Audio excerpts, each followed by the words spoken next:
Hey guys, tonight we're stepping into the heart of ancient Rome, where the air smells faintly of crushed olives, horse sweat, and way too many people sharing way too many secrets in one public square. You are standing in the Roman Forum, the social engine of the empire, where marble columns rise above uneven cobblestones, and gossip runs faster than the wine jug at a senator's dinner party. If you've ever thought your neighborhood was noisy, trust me, you probably wouldn't survive here. The constant hum of deals, rumors, political backstabbing, and the occasional donkey bray would wear you out in minutes. So before you get comfortable, take a moment to like the video and subscribe, but only if you genuinely enjoy what I do here. And while you're at it, drop a comment below telling me where you are in the world and what time it is as you're listening. I love imagining this big circle of listeners all across different time zones, yet somehow sharing the same story. Now dim the lights, maybe turn on a fan for that soft background hum, and let's ease into tonight's journey together. You step across the stones of the Forum, the great civic square of Rome, and your sandals crunch against centuries of dust, as if the ground itself has been fed rumors for breakfast. A warm Mediterranean breeze threads through your tunic, carrying with it the scent of freshly baked bread from a nearby stall. It sounds idyllic, but your ears quickly pick up that no one here ever really shuts up. Conversations overlap like waves on a rocky shore. There's a senator's aide muttering about a rival's scandal, two merchants whispering about grain prices that mysteriously fell, a group of matrons pretending to shop while dissecting someone's marriage with surgical precision. The Forum is alive with whispers, and they aren't polite whispers either. They're sharp little blades disguised as chatter, slicing reputations to pieces before lunch. Rome may be the seat of an empire, but it also functions like the world's most chaotic group chat, one without an exit button. If you squint past the noise, you can almost see Julius Caesar's ghost sighing as he remembers how quickly gossip about his baldness spread across these very steps. It wasn't daggers that first cut him down, it was endless jokes about comb-overs. That's not even a joke, really. Suetonius tells us Caesar tugged his hair forward to hide the shiny patch. So imagine being a man who conquered Gaul, but still couldn't conquer his own forehead. Historians still debate whether the Forum was more about politics or about performance, but walking through it, you can tell it's both.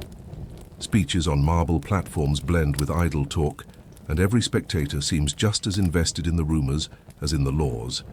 A big decision about taxes might be happening inside the Senate House, but out here, the bigger story is whether someone's cousin is secretly sleeping with a gladiator. And honestly, judging from the gasps, the cousin storyline wins. Your eyes wander over the Temple of Saturn, its grand columns looming like guardians of Rome's treasury. But even those solemn stones aren't safe from whispers. You overhear a slave explaining that a clerk inside the treasury borrowed a little too much gold to finance his wife's new villa. The irony? The temple itself is dedicated to Saturn, the god of time and wealth. So yes, even divine guardians can't protect against nosy neighbors. There's a rhythmic clanging as a blacksmith hammers bronze into shape nearby, the sharp metallic beat punctuating the flow of voices. The sound almost feels like the moderator of a debate. Except the debate is just people discussing whether the emperor's new sandals look too Greek. And here's where things get funny. You realize people aren't whispering out of fear. They're whispering out of joy. Gossip is entertainment. Gossip is the original Netflix. No subscription required, just lean closer and listen in. One particularly juicy corner of the Forum belongs to the scribes, thin men with ink-stained fingers, who record Senate decrees by day and leak stories by night. They pretend to shuffle parchment innocently, but the gleam in their eyes betrays them. If a senator sneezes, you can bet it will be retold tomorrow as evidence of plague. If a general sneezes, the whisper becomes treason. A sneeze can topple. Empires here provided enough people pass the story along. You pause by a fountain where cool water splashes against stone and listen as two women in fine stolas discuss the Empress Livia, the formidable wife of Augustus. Rumor has it, they whisper, that she's been poisoning rivals one spoonful at a time, stirring honey with a little something extra. Is it true? Probably not. Does anyone care? Absolutely not. The fun lies in the telling. the delicious possibility. That power tastes faintly of arsenic. The chatter winds through every colonnade, bouncing off walls like trapped birds. It doesn't matter whether the subject is politics, religion, or who showed up late to the gladiatorial games. Each rumor carries equal weight, for truth is negotiable here. And the more you listen, the more you realize the forum isn't just a marketplace of goods. It's a marketplace of voices. Every whisper is a coin tossed into the great fountain of Roman opinion, and the fountain overflows daily. The well-known event you catch in this swirl is the funeral of Julius Caesar, which took place right here. Imagine the torches blazing, the speeches soaring, the crowd swarming until they set fire to the Senate benches in anger. It's recorded history, but listen closely, and you'll hear that the day wasn't just grief. People gossiped about whether Mark Antony cried too much on stage, whether Brutus looked guilty, and whether someone stole Caesar's sandals off his corpse. Death and gossip share the same stage here, like mismatched actors who still get good reviews. But if you tilt your head and lean closer to a shaded portico, you uncover a lesser-known fact. The Vestal Virgins, those supposedly pious priestesses, were prime subjects of gossip. Though sworn to chastity, their private lives fed endless rumor mills. One whisper about a Vestal breaking her vow could ripple through the forum in minutes. The truth hardly mattered. The image of purity made them irresistible to rumor, like celebrities with too perfect Instagram feeds. You keep walking, your ears flooded with so many voices that your own thoughts dissolve into the hum. The forum is overwhelming, yes, but also strangely soothing, like being wrapped in a blanket of human noise. Maybe it's the rhythm of footsteps on stone, or the way the murmurs create a soft static under the blaring sun. You let yourself drift with it, half lulled, half intrigued, floating in a river of talk that never runs dry. And as you stand there, surrounded by gossip in its raw, unfiltered form, you feel the tug of irony. Rome built aqueducts to carry water, roads to carry armies, and amphitheaters to carry spectacle. But its most enduring infrastructure is gossip, invisible yet indestructible. You smile faintly at the thought, brushing a fleck of dust from your sleeve, and notice a group of men leaning conspiratorially by the steps of the Basilica Julia. Their words are too soft to catch, but the laughter that follows is clear. Another rumor born, another spark tossed into the fire. You linger in the forum a little longer, letting the whispers cling to you like warm evening air. The marble shimmers faintly in the setting sun, and the shadows stretch longer across the stones. The noise never fades completely, not here. It only softens into a gentler murmur, like a lullaby sung by thousands of voices at once. And with that you drift slowly, almost imperceptibly, toward the market stalls nearby, where rumors take on new flavors along with olives and figs. You step away from the great square, the forum's marble glow dimming behind you as the air thickens with new aromas. The chatter doesn't fade, it only changes texture. The forum was a storm of politics and secrets. Here in the market, it's gossip folded gently into the rhythms of buying and selling. The cobblestones under your sandals feel warmer, sun-soaked from the long afternoon, and every step leads you into a patchwork quilt of sound. Vendors calling, coins clinking, donkeys snorting, and voices weaving rumor into every purchase. The smell hits you first. Sweet figs stacked in pyramids, the sharp tang of goat cheese crumbling onto rough slabs, honey glistening in clay pots, and underneath it all, the less romantic aroma of fish lying a little too long in the sun. It's the kind of olfactory roller coaster where your stomach and your nose can't quite agree on how to feel. A fig seller with sunburned arms leans toward a buyer, lowering his voice just enough to signal that he's about to deliver something more valuable than produce. "Did you hear," he whispers, "that the general's wife has been seen visiting a poet's house at night?" His customer nods gravely, then asks, "How much for two?" Gossip and groceries bundled together, like some kind of ancient Roman two-for-one deal. The whole marketplace is alive with these side exchanges. You pass a baker pulling loaves from a clay oven, their crusts glowing amber in the heat, the scent so inviting you almost forget you already had bread back in the forum. As he hands a loaf to a woman with a basket, she leans in, her voice dropping. I heard the emperor is thinking of banning gossip itself. The baker chuckles, flour puffing like smoke from his sleeves. He'd have to gag the whole city, better he banned bread, it'd be easier. They laugh, and the coins clatter on the counter. A chorus of vendors sing their wares as if competing on some ancient version of The Voice. Fresh olives, calls one, shaking a wooden bowl that rattles with brine. Fine wool, shouts another, holding up dyed cloth so bright it makes your eyes water. But beneath their pitches are the real conversations, the ones spoken just under the surface. You lean closer to a pair of young men examining amphorae of wine. This one comes from Falernian Hills, the merchant assures them. But did you hear? That senator's son has been gambling in secret, throwing dice like a common tavern. Rat. One man gasps theatrically, the other smirks.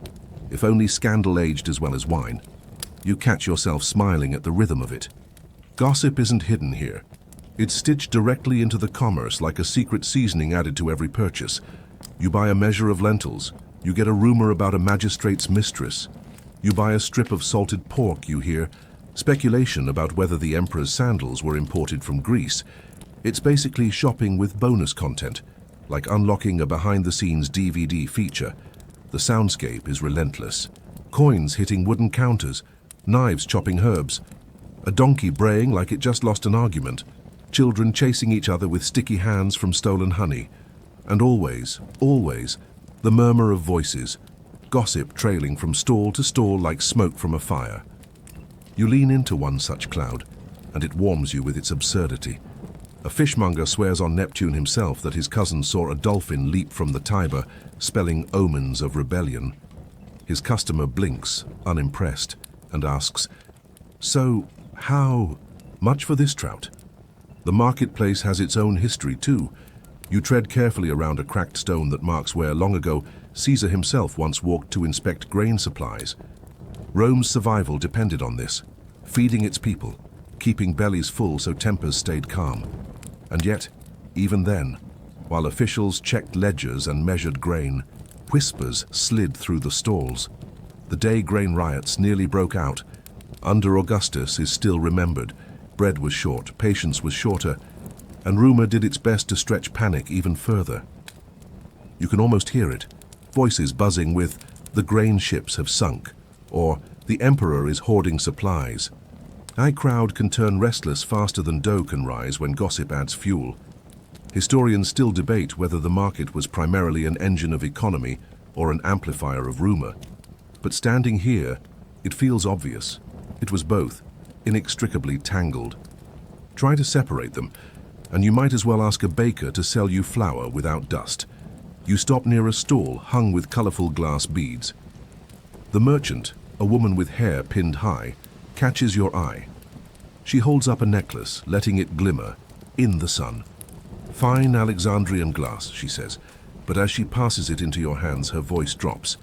They say a new star has appeared in the sky, and some claim it is the soul of Caesar Augustus rising. Her tone is hushed, reverent, and yet you sense she's more interested in selling the necklace than in astronomy. Still, the blend of commerce and cosmic rumor makes you chuckle. It's like buying a necklace at the mall and being told Mercury's.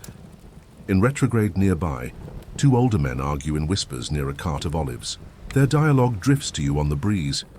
"Did you hear the gladiator lost his match on purpose?" "Nonsense, he slipped." "I tell you, I heard it from the trainer's cousin's nephew." "Then it must be true," the other says, with dry sarcasm. They return to sampling olives as if they hadn't just accused someone of match fixing. You bite back a laugh. It's basically the Roman sports radio hour. The unusual, lesser-known fact you stumble upon comes from a spice seller, her stall overflowing with cumin, pepper, and saffron. She tells a young apprentice that cinnamon is so prized here. People whisper of wars fought just to secure more of it. She claims one emperor even staged a funeral where he burned an enormous mound of cinnamon to impress the crowd with its smoke. That's less grocery shopping, more performance art. As the day heats, the market's roofed awnings throw striped shadows across faces, alternating light and dark like masks at a theater. Sweat glistens on brows, laughter bursts like sudden cymbals, and you can't quite decide if this is chaos or harmony. Maybe both. You pass by a cloth stall where a young girl watches over bolts of fabric while her father haggles. She leans toward a customer, whispering with the confidence of someone twice her age. "My father says the emperor's nephew eats more in one dinner than 10 soldiers in a week." The customer chuckles, fingering the fabric. "Well, may he eat until the empire bursts at the seams, just like your cloth." The girl smiles slyly, proud to have played her part in the gossip economy. The humor in all of it keeps you light. You realize Rome's market isn't so different from a modern supermarket checkout line, with tabloids blaring outrageous headlines. Except here, the tabloids are human, and the headlines shift with every whispered retelling. One moment, it's a senator's debt. The next, it's omens in the sky. And unlike tabloids, these stories don't need printing presses. They just need ears. You buy a handful of dried dates from a wrinkled vendor. He slips them into your palm and mutters, "Careful, young one.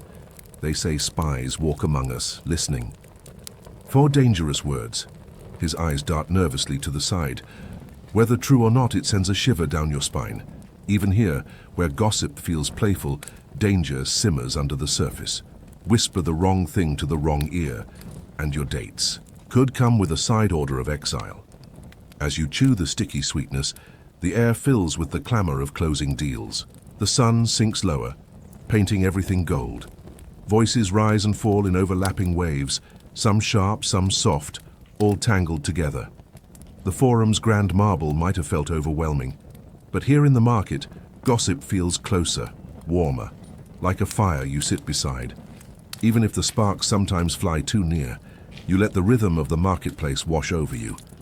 Gossip here doesn't just echo, it multiplies, each whisper bouncing from stall to stall, attaching itself to figs, olives, bread, and cloth.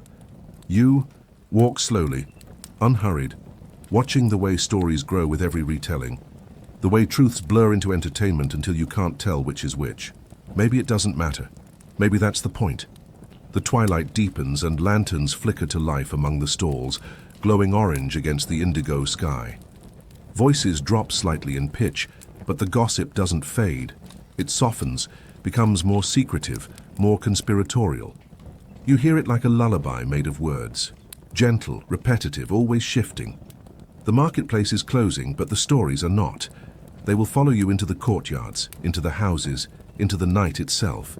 And as you turn toward the shaded gardens beyond, where households gather in the cool evening, you already sense that gossip there will take on a new shape, more private, more intimate, and perhaps even sharper than before. You step away from the fading lantern light of the marketplace and into the hush of evening gardens, where vines climb stone walls and crickets chirp like tiny harpists. The air cools, perfumed with rosemary and crushed laurel leaves beneath. Your sandals. It's softer here than in the markets, but the whispers haven't gone. They've just changed costume. No more shouted jokes about figs and sandals. Here gossip is trimmed and polished, traded like fine jewelry, with words chosen as carefully as the wine poured into cups. And somewhere beyond these fragrant hedges, a man in purple grows restless. The emperor himself, ruler of armies, owner of palaces, adored in statues. Yet tonight he lies awake uneasy because the same voices you've been following have reached his ears. The forum's noise, the marketplace chatter, the garden murmurs, they all spiral upward until they curl around his bedchamber like smoke. And gossip, as you're learning, isn't something even emperors can escape. You picture him, Augustus or maybe Tiberius, depending on which century your dream drifts into, pacing across cool marble floors, oil lamps throwing long shadows that flicker like nervous fingers. Outside, Rome hums with its nightly music, distant dogs barking, the clop of late-returning hooves, slaves dousing kitchen fires. Inside, the emperor's chamber feels heavy, filled with a silence so thick it crackles when broken by the faintest whisper. He can't quite sleep because he knows the city is speaking, and not all of it is flattering. The sensory world here is sharp. You catch the faint sweetness of beeswax burning in bronze lamps. You hear the rustle of linen togas from advisors pacing in the outer room. A breeze slips in through a half-open window, carrying the scent of river water and damp stone. And beneath, It all, the pulse of unease, the knowledge that even emperors are characters in someone else's story. An advisor clears his throat in the atrium. You catch the fragment of a hushed conversation. Too much talk in the markets today. Talk, here's nothing, until it becomes a spark. The emperor's voice, low and deliberate, cuts in. A spark burned Troy to the ground. That's the mood, one part paranoia, one part practicality. You can almost sympathize. Imagine being the world's most powerful man and knowing that half your subjects are speculating about whether your sandals match your tunic. It's like being the ultimate celebrity. Except instead of Instagram comments, it's bread sellers whispering behind your back. You sit in the garden's shadow, watching senators arrive in pairs, their footsteps clicking against mosaic tiles. They come carrying scrolls, but leave carrying more rumors than resolutions. It's inescapable. One senator bows deeply, presenting news of grain shipments from Egypt. But before he's even finished, a second senator leans to whisper that the people say the emperor's stepson is already scheming for the throne. A known event surfaces here. The exile of Julia, Augustus's own daughter, punished for her scandalous affairs. It was a real public humiliation, and in this moment, you feel its sting. The gossip about Julia had spread like wildfire, until the emperor had no choice but to act, turning whispers into decrees.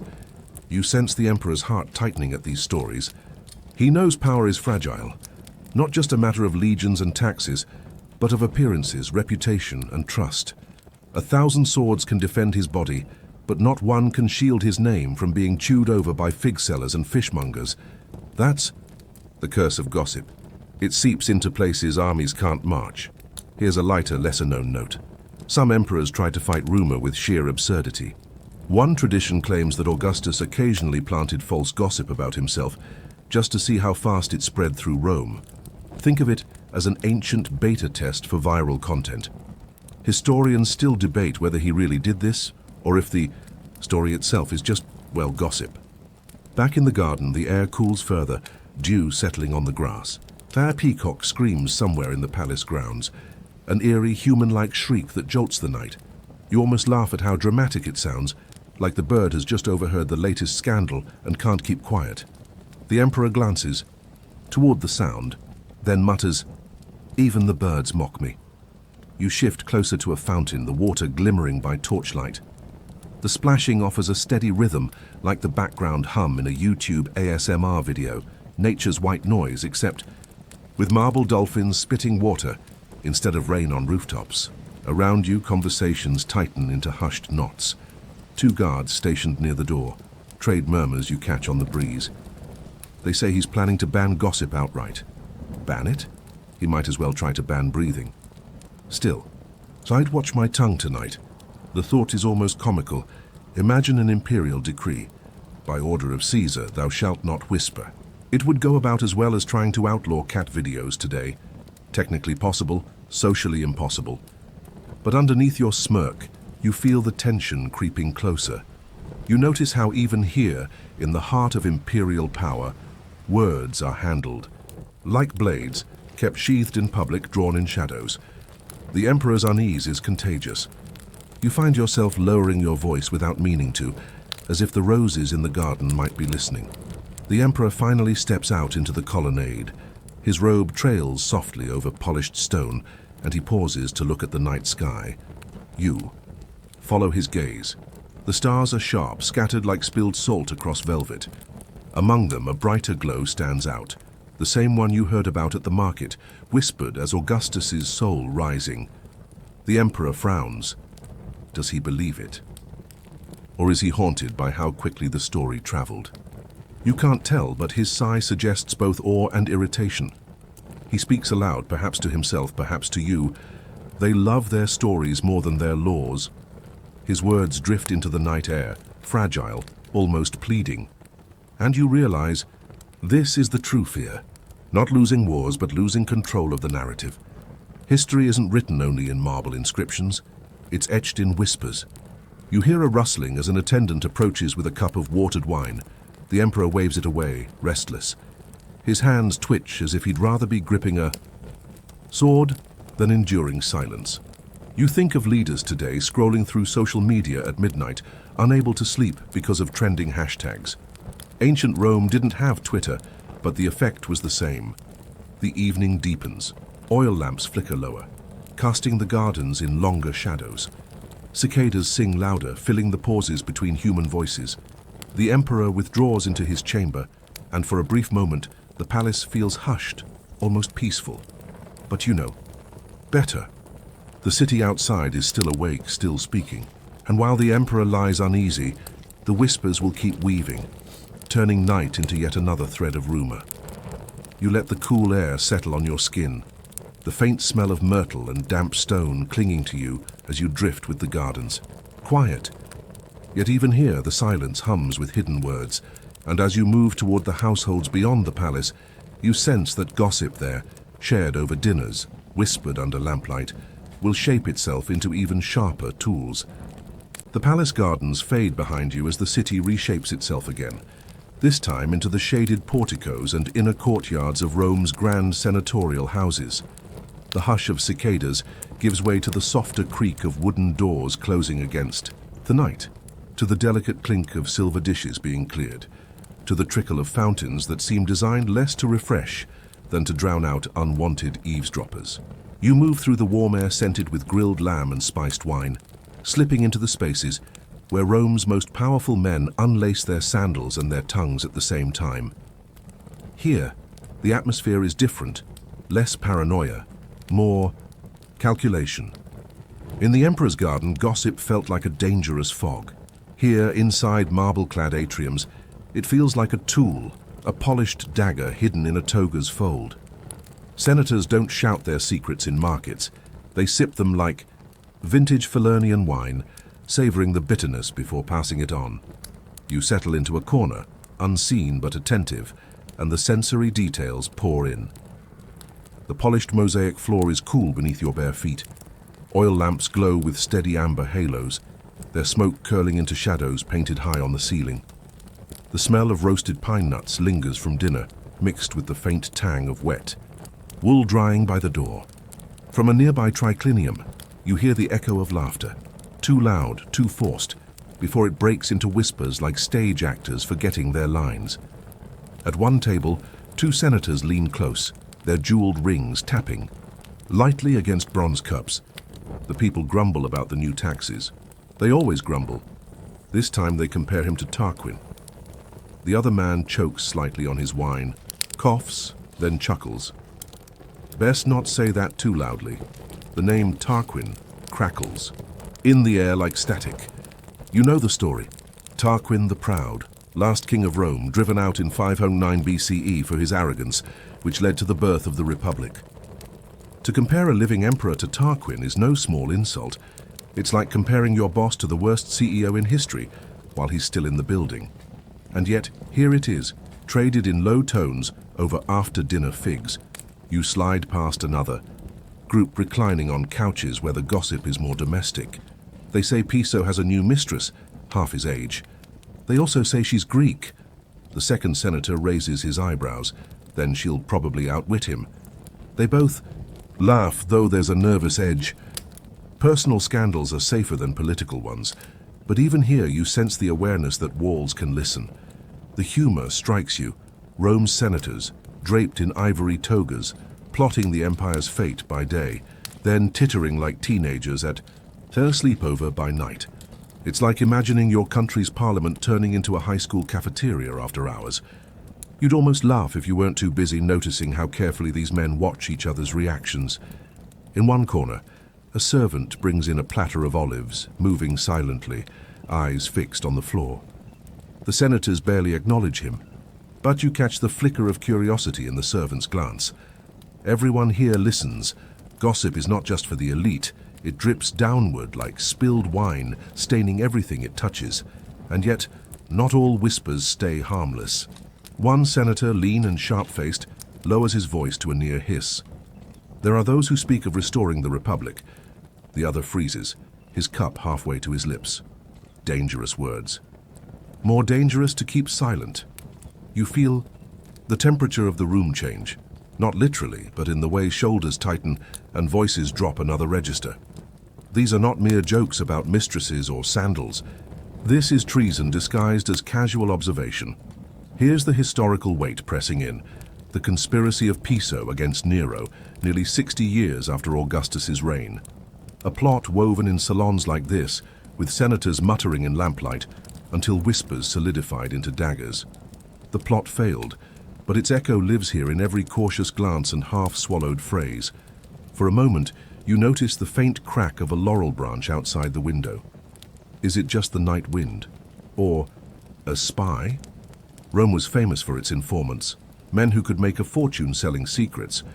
You realize senators don't just whisper to each other, they whisper for an audience they can't see. To lighten the heaviness, your attention drifts to another side of the atrium, where one senator entertains a crowd with a ridiculous story. They say Calpurnia's pet parrot recites verses of Homer better than her husband. The room bursts into laughter, relieved for a moment. You imagine the parrot sitting on a gilded perch, squawking out epic poetry while the husband sulks. Honestly, that bird probably deserved a seat in the Senate. It couldn't do worse. The unusual fact slips into your ear here. Some Romans did train parrots and starlings to mimic human speech, and they became prized novelties at banquets. It wasn't uncommon to have a bird shouting Ave Caesar before the soup course. Rome's senators weren't immune to such silliness, proving that political elites across history are just as likely to fuss over party tricks as policy. The night stretches deeper. Lamps sputter as oil burns low, filling the room with a faint smoky haze. The warmth of the day still lingers in the marble, but a cool draft seeps in through the open courtyard, brushing against your arms. The fountain gurgles on, indifferent to human schemes. You pass by another cluster of voices where gossip turns practical. Egypt's harvest is late this year. The people will grow restless. They already are restless. The tone is sharp, almost metallic. Food shortages in Rome could topple governments faster than swords. The senators know it. You picture the bread riots of 22 BCE, when famine nearly tore the city apart, forcing Augustus to import grain just to calm the mob. A widely known event, and a reminder that sometimes gossip isn't exaggeration but warning. As the night deepens, the gathering thins.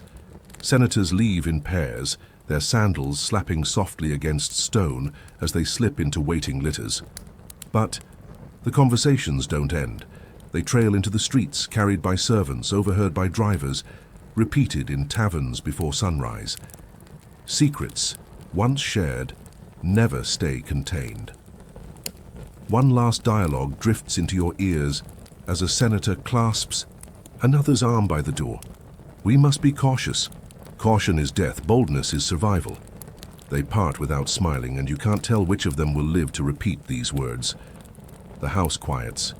The servants clear the last plates. The fountain burbles on, and the air smells now of wax and extinguished wicks.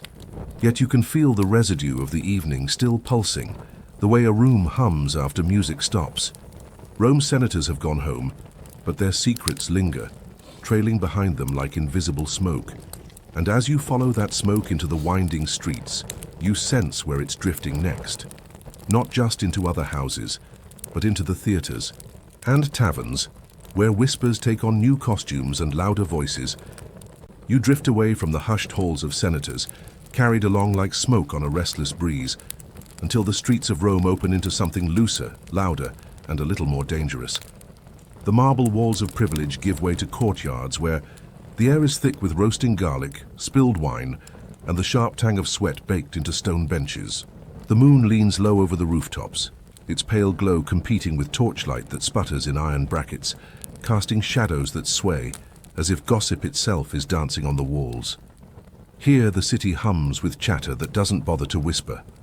You hear sandals slapping against dusty stones, laughter bubbling from doorways, and the strum of a cithara badly in need of tuning.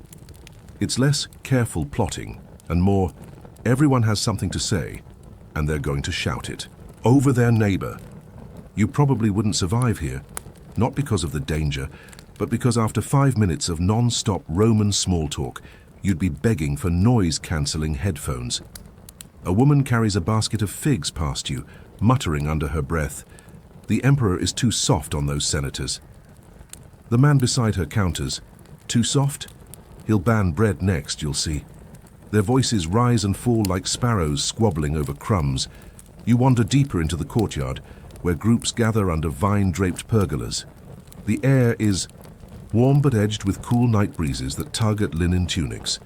Clay lamps cast a yellowish glow, highlighting amphorae tipped on their sides and half-empty bowls of chickpeas left on benches. The smell of smoke from nearby cookfires mingles with the sweetness of fermented grapes, creating a haze both comforting and slightly dizzying. One group huddles near a public fountain, its steady splash punctuating their gossip. They say the grain ships are delayed. They always say that. This time it's pirates. The third speaker widens his eyes. Pirates? Again? We need Pompey back. The reference stirs something in you. The great campaign of Pompey the Great in 67 BCE, when he cleared the Mediterranean of pirates in just 3 months. A feat so legendary, it's still whispered about like a bedtime story for anxious bakers. Bread shortages in Rome weren't just inconvenient, they were tinder for riots. The people still remember those famines, and every rumor about grain feels like a match being struck. Across the courtyard, laughter erupts around a man telling a story with wild hand gestures. I swear my neighbor's rooster crows insults at me. A chorus of chuckles follows. Someone yells back, maybe it just doesn't like your face. The crowd roars, slapping each other's shoulders. You can almost picture that rooster, strutting around like the emperor of its own tiny barnyard senate. Odd as it sounds, trained animals weren't unheard of here. One unusual fact slips in. Some Romans taught magpies to mimic words, treating them like feathered jesters. You imagine a bird hopping around these courtyards shouting, "Raise taxes," and causing more chaos than any senator ever could. The energy is relentless. Children dart between adults, their shrieks mixing with the deeper rumble of voices. A drunk stumbles, drops his amphora, and the smell of sour wine bursts into the air as the clay shatters. His friends laugh, hauling him up while someone jokes, well, that's one way to pay tribute to Bacchus. It's noisy, messy, and oddly alive, like the city is exhaling everything too improper for polished atriums. Historians still debate just how widespread these nightly gatherings were, whether they were casual neighborhood chatter or near political forums disguised as gossip. But standing here, you sense both. Idle tongues playing at comedy and sharp tongues slipping in truths. You lean against a wall, its surface still warm from the day's sun. Torches spit sparks above you, and your ears catch another scrap of dialogue drifting from a circle of men hunched over dice. Mark my words, he'll raise the tax again. And then we'll see another Saturninus. The name digs into the night like a dagger. Saturninus, the populist tribune murdered in 100 BCE after stirring the people too far against the Senate. A reminder that gossip could ferment into uprisings faster than wine turned sour. You glance at the dice, hear them clatter across stone, and realize fortunes rise and fall here as quickly as in the forum itself. Nearby, a woman pauses her sweeping to lean on her broom and mutter to a neighbor. If the emperor bans gossip, what will we talk about? The neighbor smirks. His attempt to ban gossip. They both laugh, shaking their heads. It's such a modern-sounding irony. You could imagine the same conversation happening in a coffee shop today. If we can't complain about Twitter, what's left? The humor never fully masks the tension. The torches burn lower. The night. Air grows cooler, and the conversations slide from jokes to sharper murmurs. Someone mentions new levies for soldiers. Another mutters about a senator's mistress. And soon the talk circles back to food, money, survival. The same themes that ripple everywhere, whether marble atrium or dusty courtyard. The cithara strikes. Up again, slightly more in tune this time, though the player keeps missing notes. Still, the crowd hums along, their voices softening as weariness sets in. The smells shift, less garlic and wine, more damp earth and extinguished torches. A breeze rustles vine leaves overhead, carrying with it the faint salt tang of the distant sea. You catch one last whispered exchange before the courtyard begins to empty. Careful. Too many ears tonight. Then let them hear. It changes nothing. But of course, it always changes something. Every word spoken here will travel outward by morning, reaching taverns, theatres, maybe even the palace. As you leave the courtyard, the voices fade into a low murmur, like bees settling back into their hive. The streets open ahead, and you sense where these idle tongues will buzz next. Into the markets, where rumors mingle not just with laughter, but with bargaining and bribery. You follow the faint trail of gossip away from courtyards buzzing with garlic and dice, and before long the sounds change. The laughter fades, the dice rolls die off, and what replaces them is scratching.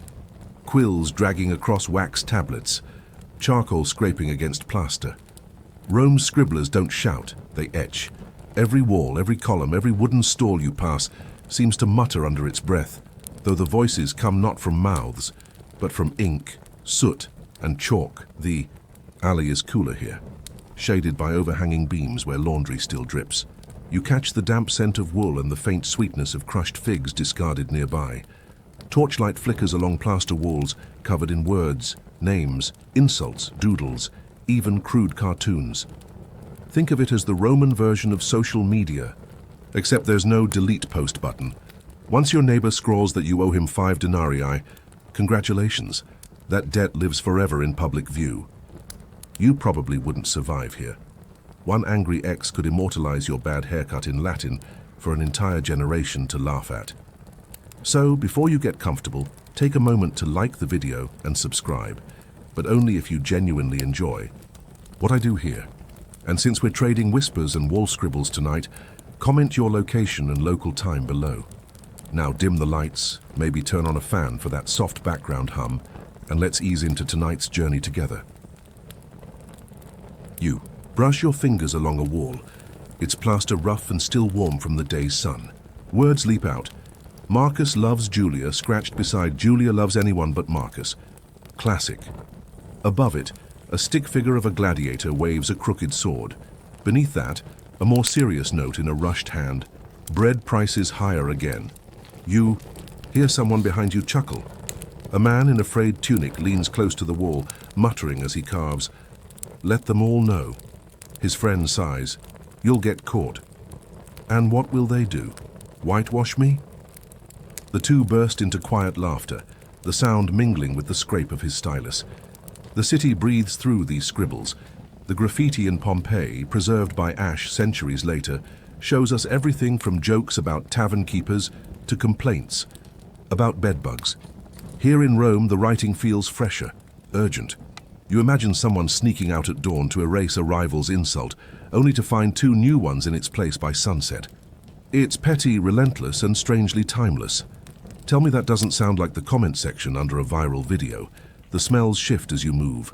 Oil from a nearby lamp cellar, sharp resin from a carpenter's workshop, and the sour tang of stale beer spilled on the ground. Somewhere nearby, a dog barks, then whines. Its owner grumbles, "Quiet, you'll wake the whole Subura."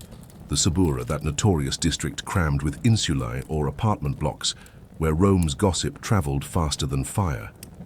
And, speaking of fire, you remember the Great Fire of Rome in 64 CE, when flames ripped through the city for 9 days. Afterwards, rumor itself burned brighter. Whispers that Nero played his lyre while the city burned. Whether true or not, the scribblers of Rome immortalized those whispers on their walls. You pause at a particularly crowded wall. Insults crisscross like spiderwebs. Publius is a liar. Lucius owes me money. Octavia is beautiful.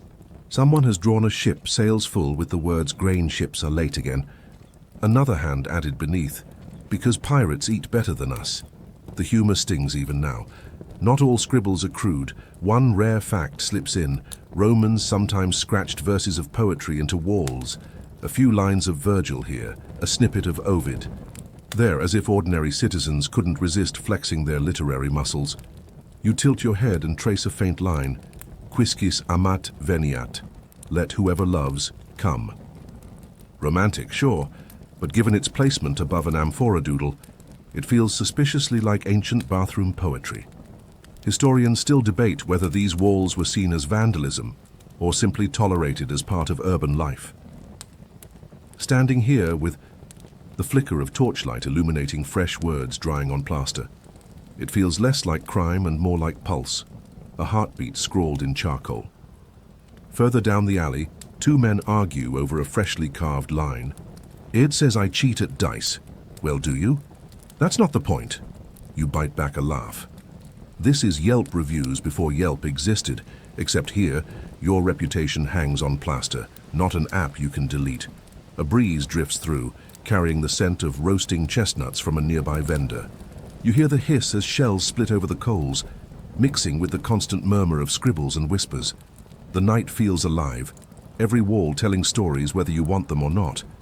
You imagine waking up each morning, not checking your phone, but stepping outside to see if your face is now part of some stick-figure drama scratched in charcoal. Terrifying. And yet, beneath the humor, something sharper hums. Writings about bread shortages, tax hikes, soldiers stationed too far away. These aren't just jokes. They're signals, warnings, scribbles that begin in sarcasm can end in revolt. In one corner, you spot a rough sketch of a senator's face, nose exaggerated, captioned, "He eats while we starve." The crowd that gathers laughs nervously, but their laughter doesn't soften the anger in their eyes. The air cools as midnight deepens. Lamps sputter, shadows stretch longer, and the scratches continue. Some hands are clumsy, some elegant. One boy carves a crude phallus, earning a slap from an older woman who mutters, "Go write your name if you must." Another man carefully copies a line from Cicero, muttering each syllable as if it grants him authority. This layering, jokes, insults, politics, poetry, becomes a mosaic of Rome itself. You take a step back and the walls seem alive. Every letter glows faintly in the torchlight. Every drawing tilts forward, as if trying to speak louder than its neighbor. You hear echoes of centuries. Pompeii's tavern scribbles, the insults scratched on gladiator barracks, even the proclamations etched outside temples. Rome writes itself into existence, one quill scratch at a time. As you move away from the alley, the sound of styluses fades, replaced once more by the softer hum of the city night. Yet you know those scribbles will remain, waiting to be read, waiting to be added to. The gossip here doesn't vanish, it fossilizes, and ahead, where the streets widen into market stalls, the whispers will change again, louder, bolder, and laced with coin. For if walls can talk, markets shout. The walls fade behind you, but the echoes of scratching stay in your ears, like phantom buzzing after you've left a loud concert. Your feet take you toward the wider streets, where stalls crouch beneath patched awnings, their ropes creaking, as they sway in the night air. The breeze here is cooler, scented with vinegar-soaked olives, stale bread, and the smoke of torches fixed to wooden poles. The markets by day roar with bargaining and braying animals.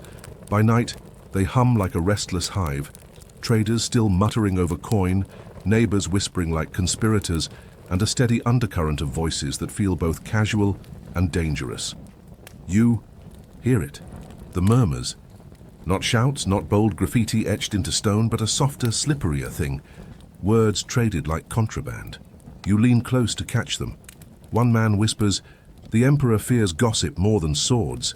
Another hisses back, "And yet he sharpens laws instead of blades." The two chuckle nervously, then shuffle apart, as though the air itself might betray them. A stallholder slaps fish scales off his hands, complaining to a customer, "If they ban murmurs, what am I to sell next? Silent tuna." The customer smirks, "Better than overpriced tuna." Their laughter is quick, thin, edged with caution, like kids caught texting in class while the teacher prowls nearby. The torchlight glints off bronze scales and cheap glass beads, casting tiny constellations across the cobblestones. Somewhere, nearby, a jug tips over. You hear wine glugging out, a sticky pool spreading until someone curses and kicks the vessel aside. The stones under your sandals are slick, uneven, warm in one patch, cool in another, storing the city's moods like scars. Rome never sleeps, at best, it whispers. It's here you first hear mention of it. Not rumor this time, but law.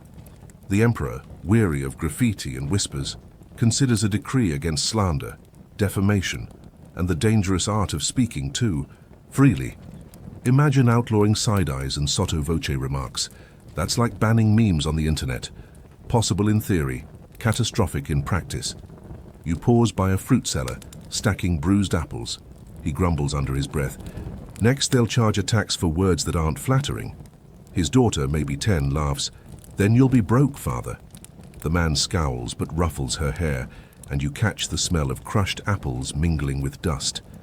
The city has tried this before, you recall. Under Augustus, laws against libel and slander existed, targeting poets who sharpened verse into daggers. Ovid, with his playful but scandalous lines, found himself exiled to the chilly edges of the empire.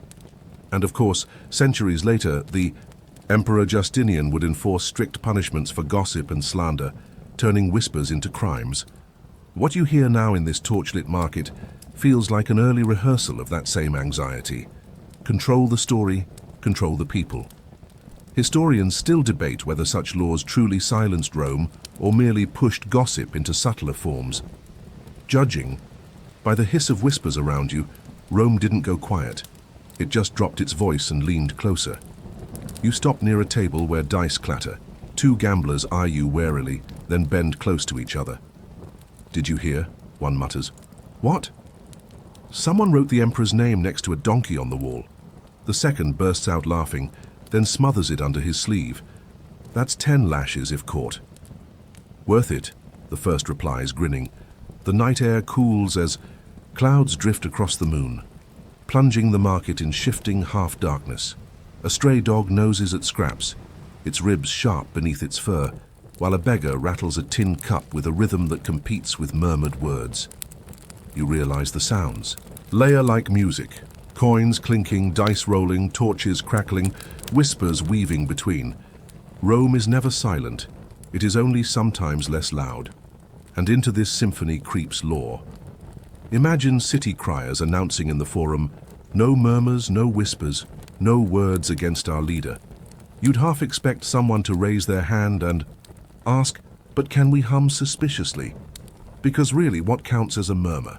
Is leaning too close suspicious? Is sighing too loudly treason? Modern bureaucracies wrestle with the definition of misinformation.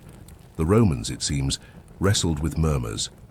As you edge past a group of cloth merchants, the texture of their fabrics brushes your arm. Linen, rough, wool, scratchy, silk, rare and smooth as water. They mutter while they fold. Did you hear the law? A murmur is worth exile. That's impossible. So was taxing urine, but they did that too. You blink. Yes? Vespasian, emperor after Nero, did. Exactly that, taxing public urinals. An unusual fact, but true. If they can tax bodily functions, why not whispers? The market thickens as the hour grows late. Oil lamps flicker in niches, their smoke curling into your nose, acrid and heavy. The stones grow damp with dew, slick underfoot. A youth passes, humming loudly, too loudly, you think, as though daring someone to accuse him of murmuring. His friends snicker, one whispering, "Sing louder, they can't arrest a tune." Laughter follows you, but so does unease. Because for every joke, there's a story told softer. Arrests in the night, a poet gone missing, a merchant fined for a line muttered at the wrong feast. You think of the Great Fire again, how after the flames, suspicion spread faster than embers. Nero blamed Christians, an easy target. Yet others whispered blame back onto Nero himself. Whispers carry weight, and when rulers fear them, they legislate against shadows. A gust of wind rattles the stalls, carrying with it the sharper scent of iron, the blacksmith's forge still cooling from the day. The clang of hammer on anvil echoes faintly, as if the city itself were hammering laws into shape. You can almost imagine the decree being forged, letters etched into bronze tablets. No slander, no murmurs, no insult to the emperor. But you know, even as the ink dries, the murmurs won't stop. They'll just grow cleverer. Instead of saying the emperor is foolish, someone will carve a donkey on the wall. Instead of whispering, grain ships are late, someone will sell bread in the shape of tiny empty boats. Jokes will evolve like weeds through cracks in marble.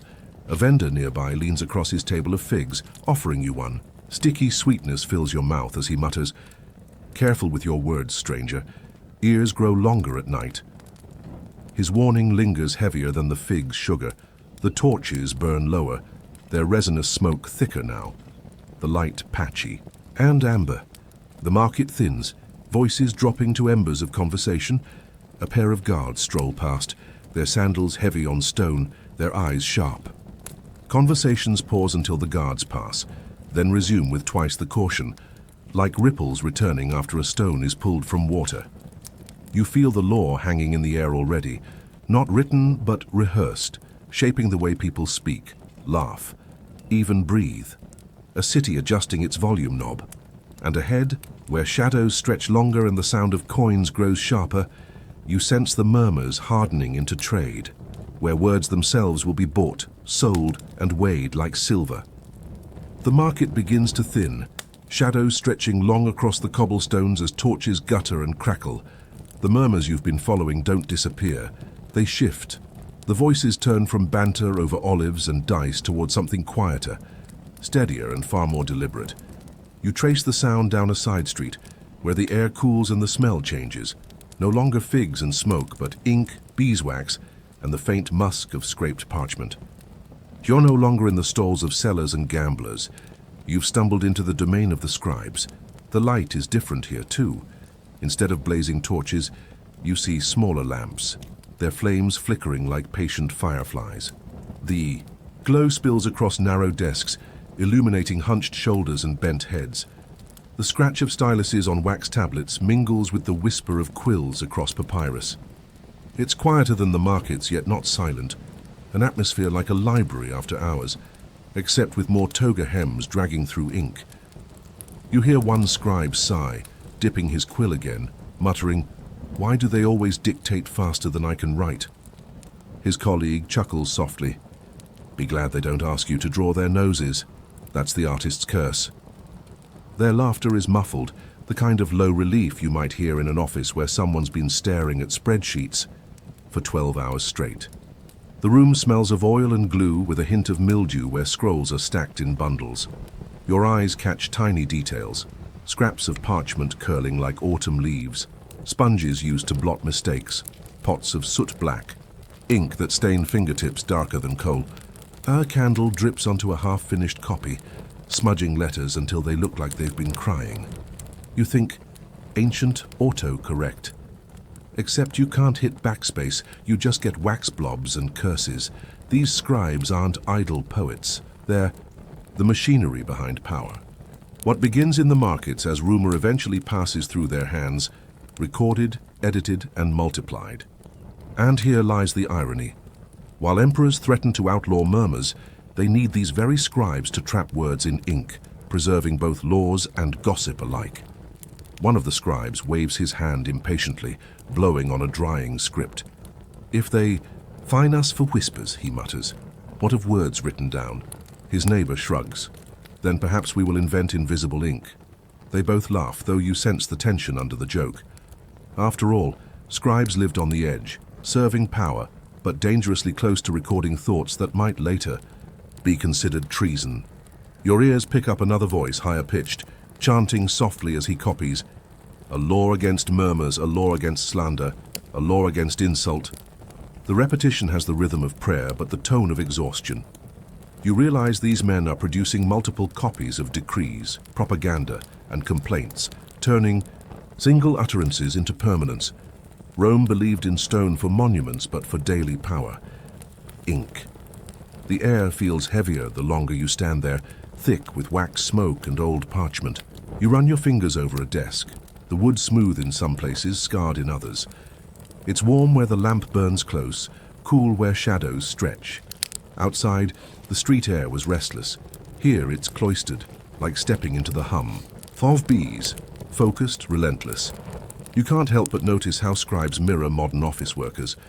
Imagine an open-plan workspace, except with scrolls instead of laptops, wax tablets instead of sticky notes, and a supervisor glaring at the curve of your queue instead of your quarterly report. One scribe even leans back, rubbing his neck, sighing the universal sigh of, "My back will never forgive me." The historical weight here presses deeper. You think of the assassination of Julius Caesar, 44 BCE, knives flashing in the Senate. News of that event traveled not only by shouts in the forum, but through scribes carefully recording senatorial decrees and correspondence, carrying the shock across provinces. Without scribes, the Empire's nervous system collapses. They don't just record, they transmit, and tucked in these bundles are stranger facts. You notice a stack of wax tablets smoothed clean, ready for reuse. One of them, barely legible in faint grooves, still carries traces of a child's handwriting. Practice alphabets and a crude drawing of a gladiator. A scribe must have recycled his kid's tablet for official work. Bureaucracy scribbled over. Homework. Timeless. Historians still debate just how much freedom scribes had. Were they silent tools, or did they slip their own biases, mistakes, and subtle jokes into documents? A misplaced word, an exaggerated adjective, small sabotage that might bend history itself. You imagine one weary scribe deciding whether murmur should mean a whisper or an outright insult, knowing it could condemn someone to exile. The pen or quill wasn't only mightier than the sword, it could be more dangerous too. A dialogue catches your ear from the far end of the room. Do you ever wonder if anyone actually reads these? His partner still writing, "Not the people, only the emperor." And he only reads the parts about himself. They both smirk, and you hear the scratch of stylus resume. The temperature dips as another door opens, letting in a draft of night air mixed with the damp smell of stone. A messenger rushes in, scroll tucked under his arm, sandals slapping against the floor. "Urgent," he says, "it must be copied tonight." The scribes groan collectively, a sound like students told there's a surprise test tomorrow. Still hands dip into ink, scrolls unfurl, words march across papyrus. The lamplight wavers, and your eyes catch details in the manuscripts. One scroll, recording grain shipments, another announcing new taxes, another listing punishments for slander. Here's the bureaucracy that makes rumors into law, where whispers become text, and text becomes decree. The irony tastes bitter in your mouth, as though the ink itself carries sarcasm. You hear the faint chirp of crickets outside, but inside the only rhythm is quills, scratching and wax creaking. The scribes work like human printers, their pace mechanical, but their shoulders tense, their breath shallow. One rubs his temple and mutters, "Better to sell fish than words." His neighbor corrects him, "Words last longer than fish." It's true, words once written don't rot, they endure. Rome knew this well. Laws chiseled into bronze and copied on papyrus, spread through provinces like roots. Even when emperors died, their decrees lingered, sometimes inconveniently so. A murmur vanishes in the air, but ink lingers. You step closer to the lamp, feeling the warmth brush your cheek, smelling the smoky tang of resin. You think about the human hands behind every decree, every poem, every rumor preserved. A scribe's sweat stains the papyrus, his cramped handwriting shapes the future. For all the power of emperors, history owes half its survival to these weary men scratching in dim rooms. As the night deepens, the scribes show no sign of stopping. A boy brings more oil for the lamps, his feet pattering against stone, his yawn so wide you hear his jaw crack. The air grows hotter. The lamps hiss with fresh fuel, and yet the scribes keep at it. One sneezes, smudging his work, then curses softly, trying to scrape away the mistake. You imagine someone centuries later reading that smeared decree and misinterpreting it completely, and you realize, here in the hush of ink and wax, gossip isn't just outlawed or whispered, it's archived, fixed, ready to be spread in ways the speaker never imagined. What began as murmurs in the market is now immortalized in script, waiting for some courier to carry it across seas. You step back into the cool air of the street, ears still full of scratching sounds, eyes haunted by flickering lamplight, lungs craving fresher air. And ahead you sense something sharper still, not just the recording of words, but their trade, contracts, bribes, rumors for hire, where scribes serve not only law, but the market itself. You step from the ink-heavy hush of the scribe's chamber into air that tastes fresher but feels thinner, like your lungs have traded wax smoke for the sharp edge of dawn chill. The streets are half awake, stones still damp from the night, catching glimmers of torchlight and the first blush of morning. Somewhere ahead you hear a voice, not conversational, not secretive, but amplified, projected, carried across space with the force of lungs trained like trumpets. A Roman town crier is already at work. The sound cuts through the street like a rooster that also happens to have a law degree. The cadence is firm, the vowels stretched, the consonants snapped clean, because this isn't chatter, it's announcement. Every syllable must reach from one end of the forum to the other. The man's voice feels almost physical, bouncing off stone walls, shuddering in your ribs. If podcasts had existed in Rome, these guys would have been the human Spotify algorithm, except with less chill beats and more hear this tax update or else. You inch closer and see him, tunic plain, sandals dust-stained, hair pulled back so it won't get in the way of shouting. His hand grips a staff, not for walking, but for punctuating syllables, thumping stone for emphasis. His face glistens with sweat even though the air is cool, because projecting your lungs at strangers for hours is basically ancient CrossFit. He clears his throat with a theatrical cough, then booms, "By order of the Emperor, fines shall be doubled for those who spread slanderous words." Gasps ripple through the small crowd, like someone just announced bread prices went up. A woman carrying figs mutters, "What counts as slander?" saying his sandals look cheap. Another man, half smiling, replies, "Shh, don't let him hear, he'll charge you a fig." The crier hears them. His eyes narrow, but he doesn't stop. Instead, he leans into his next decree. Here also, construction of new aqueduct to begin. Citizens will contribute in labor or coin. Cheers mix with groans. Someone claps, someone else spits. The crier keeps going, unfazed. He's not here for debate. He's here to deliver, like a living notification ping that you can't mute. The sensory clash is vivid. You smell figs bruising, fern to foot, as the woman drops her basket in shock. You feel the chill morning air broken by sudden bursts of warmth from torch smoke curling overhead. You see sunlight just beginning to pool along the marble steps of the forum, turning inscriptions gold. And always that voice. It rattles stone, makes sparrows scatter, and pushes gossip aside by sheer volume. It's not glamorous work. You notice the way his throat reddens with strain, the spit that catches the corners of his mouth, the occasional cough he tries to hide between announcements. Imagine being a YouTuber without editing software, no cuts, no retakes, just one long live stream with every mistake heard by hundreds. Misspeak once and your stammer becomes tomorrow's meme, carved onto walls by gleeful scribblers. A passerby leans close to you, whispering like you're both in on a secret. These men, they say the same words over and over all day. Imagine repeating decrees like a parrot until your voice cracks. He shakes his head. I'd rather clean latrines.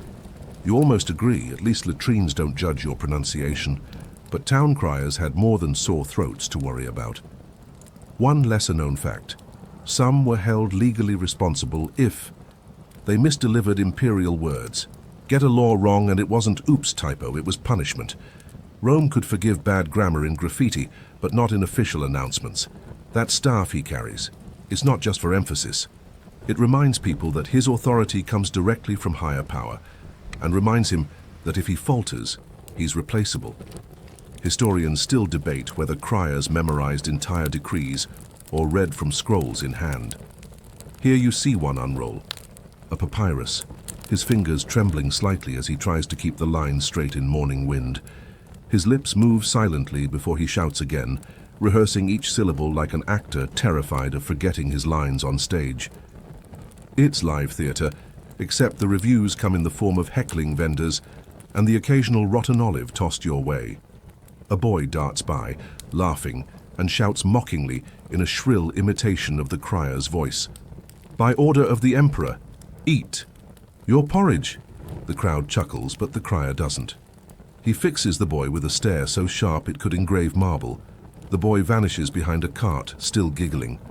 You can't help but think, kids invent trolling no matter the century. You overhear another mini-conversation as he pauses for breath. Vendor.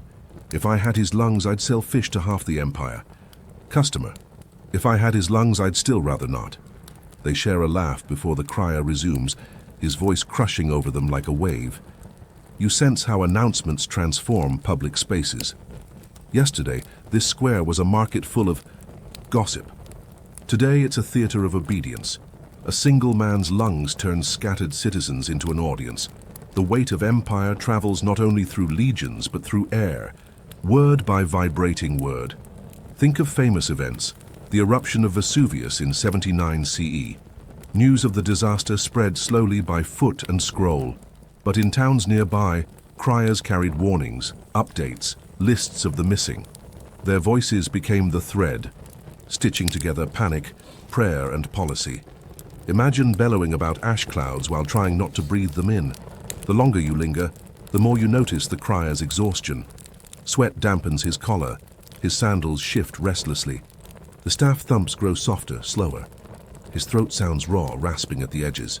He gulps from a leather flask between decrees, wincing as if even swallowing hurts. This is not the glamour of oratory. It's the grind of being a human megaphone. And yet, you feel admiration. He carries not just laws, but burdens. The burden of voice, the burden of accuracy, the burden of being the empire's mouth whether he agrees or not. He has no script of his own, yet his voice gives life to every script handed down. Without him, decrees remain paper. With him, they become reality. The crowd thins as the morning thickens, leaving coins clinking on stone and the echo of his announcement still bouncing off columns. He clears his throat again, softer this time, as if speaking only to himself. I wish just once to say my own words. His staff taps once more, but no decree follows. You move away, the voice still ringing faintly in your ears, like a bell struck inside your chest.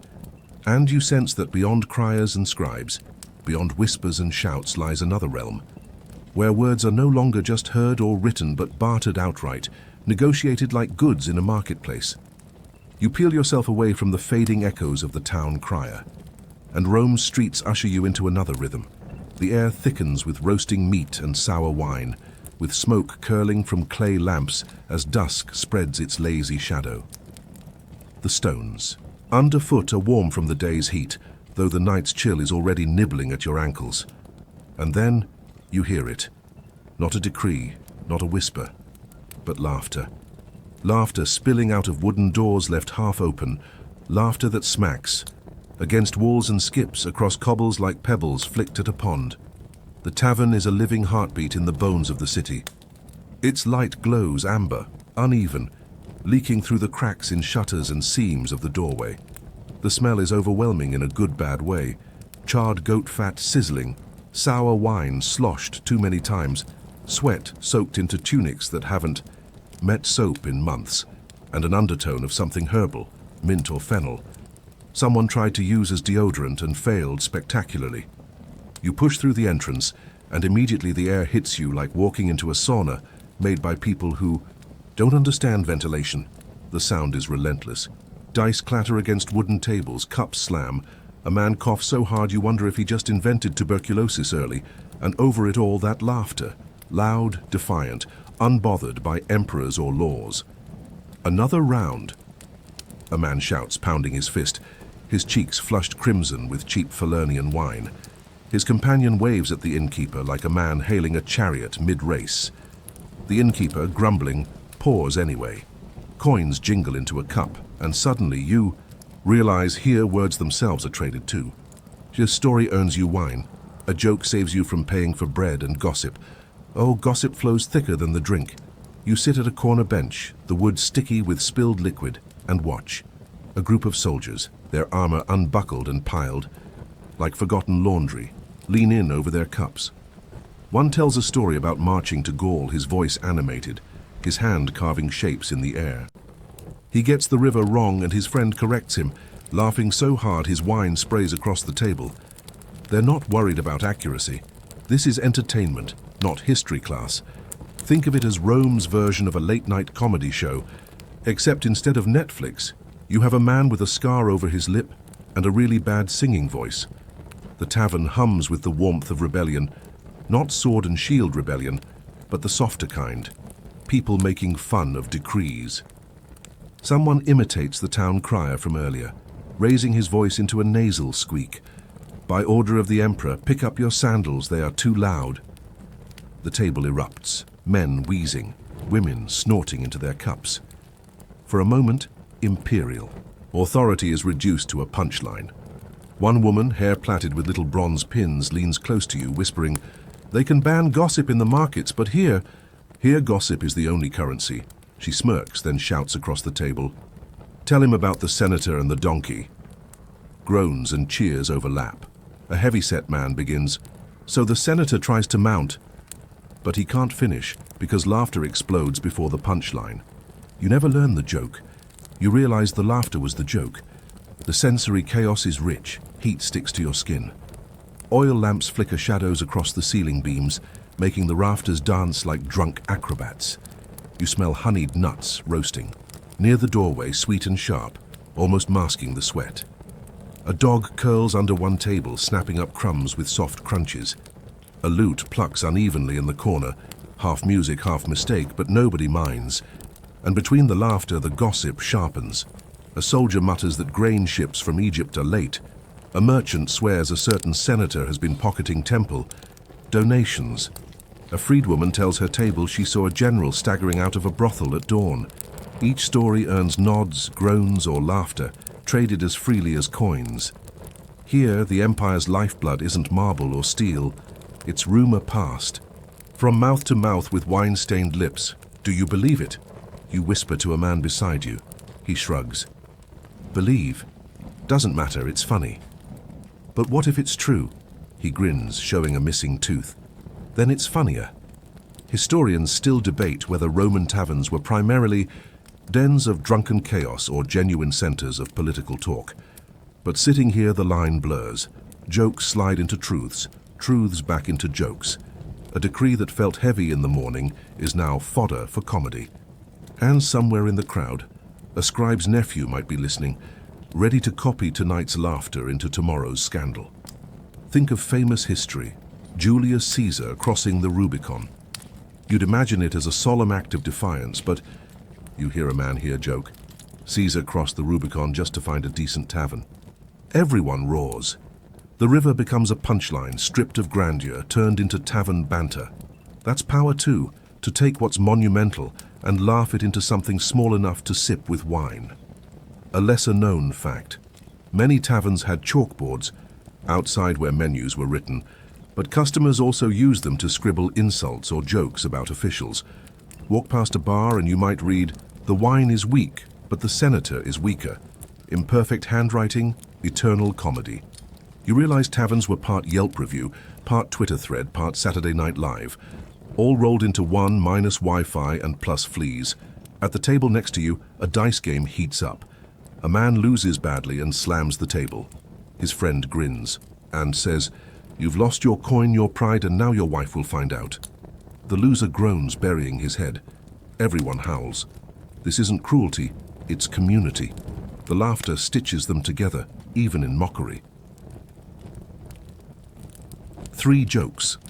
Later, a hush falls when someone slams his cup harder than necessary. A broad-shouldered man scowls. "Careful what you say. Ears listen." The tavern quiets for a heartbeat, fear creeping in like a draft through a doorframe. Then, just as quickly, the tension breaks with someone belching loudly enough to shake. The silence apart. Laughter rebounds harder than before, louder, as if daring the empire itself to come and confiscate it. You lean back, overwhelmed by the sensory weight. The warmth, the smoke, the laughter, the sting of sour wine. And you understand why taverns mattered. They were not just places to eat and drink, but to resist quietly, with humor, with gossip, with the audacity of joy. Decrees lived outside. Here laughter reigned. As you step outside at last, cooler air kissing your face, the echoes of laughter still follow you down the street. You realize these walls held a power as sharp as any senator's speech, though less polished and more wine-stained. And you sense that soon you will enter another place where words are tested differently, not in jokes, but in wagers, in risks, in the gaming dens where luck and rumor walk hand in hand. The tavern's laughter trails behind you, and soon the night air yields to the wide-open buzz of Rome's beating marketplace. Even after sundown, the forum doesn't really sleep. It just shifts tones, like an orchestra moving from trumpet blasts to the low strum of strings. The ground is littered with trampled herbs, bruised figs, and the occasional broken sandal strap. Oil lamps sway from posts, painting the square in uneven light, golden in one corner, shadowy in the next. The heat of the day lingers in the stone, but a cool draft snakes through, carrying with it the smell of grilled fish, goat cheese, and, less glamorously, donkey manure. You hear the calls immediately. "Fresh olives, still slick from the press," one man shouts. Another hollers, "Shoes sturdy enough to outlast your marriage." Laughter. Someone else promises miracle ointments, guaranteed to cure everything from headaches to heartbreak. It's basically Amazon with bad lighting and way more yelling. The marketplace is louder than the tavern, because here every voice is a contest. Sellers compete not just with their goods, but with wit. A fishmonger slaps a scaly base against his stall, declaring "Caught at dawn." His rival 2 stalls down scoffs, "Caught last month, more like." The crowd chuckles and you catch the twinkle of rivalry. Words themselves are weapons and shields, and you notice the gossip law is under siege here more than anywhere. Official decrees might forbid certain talk, but when you pack half the city into a square and give them wine, rumors spread faster than olive oil on marble.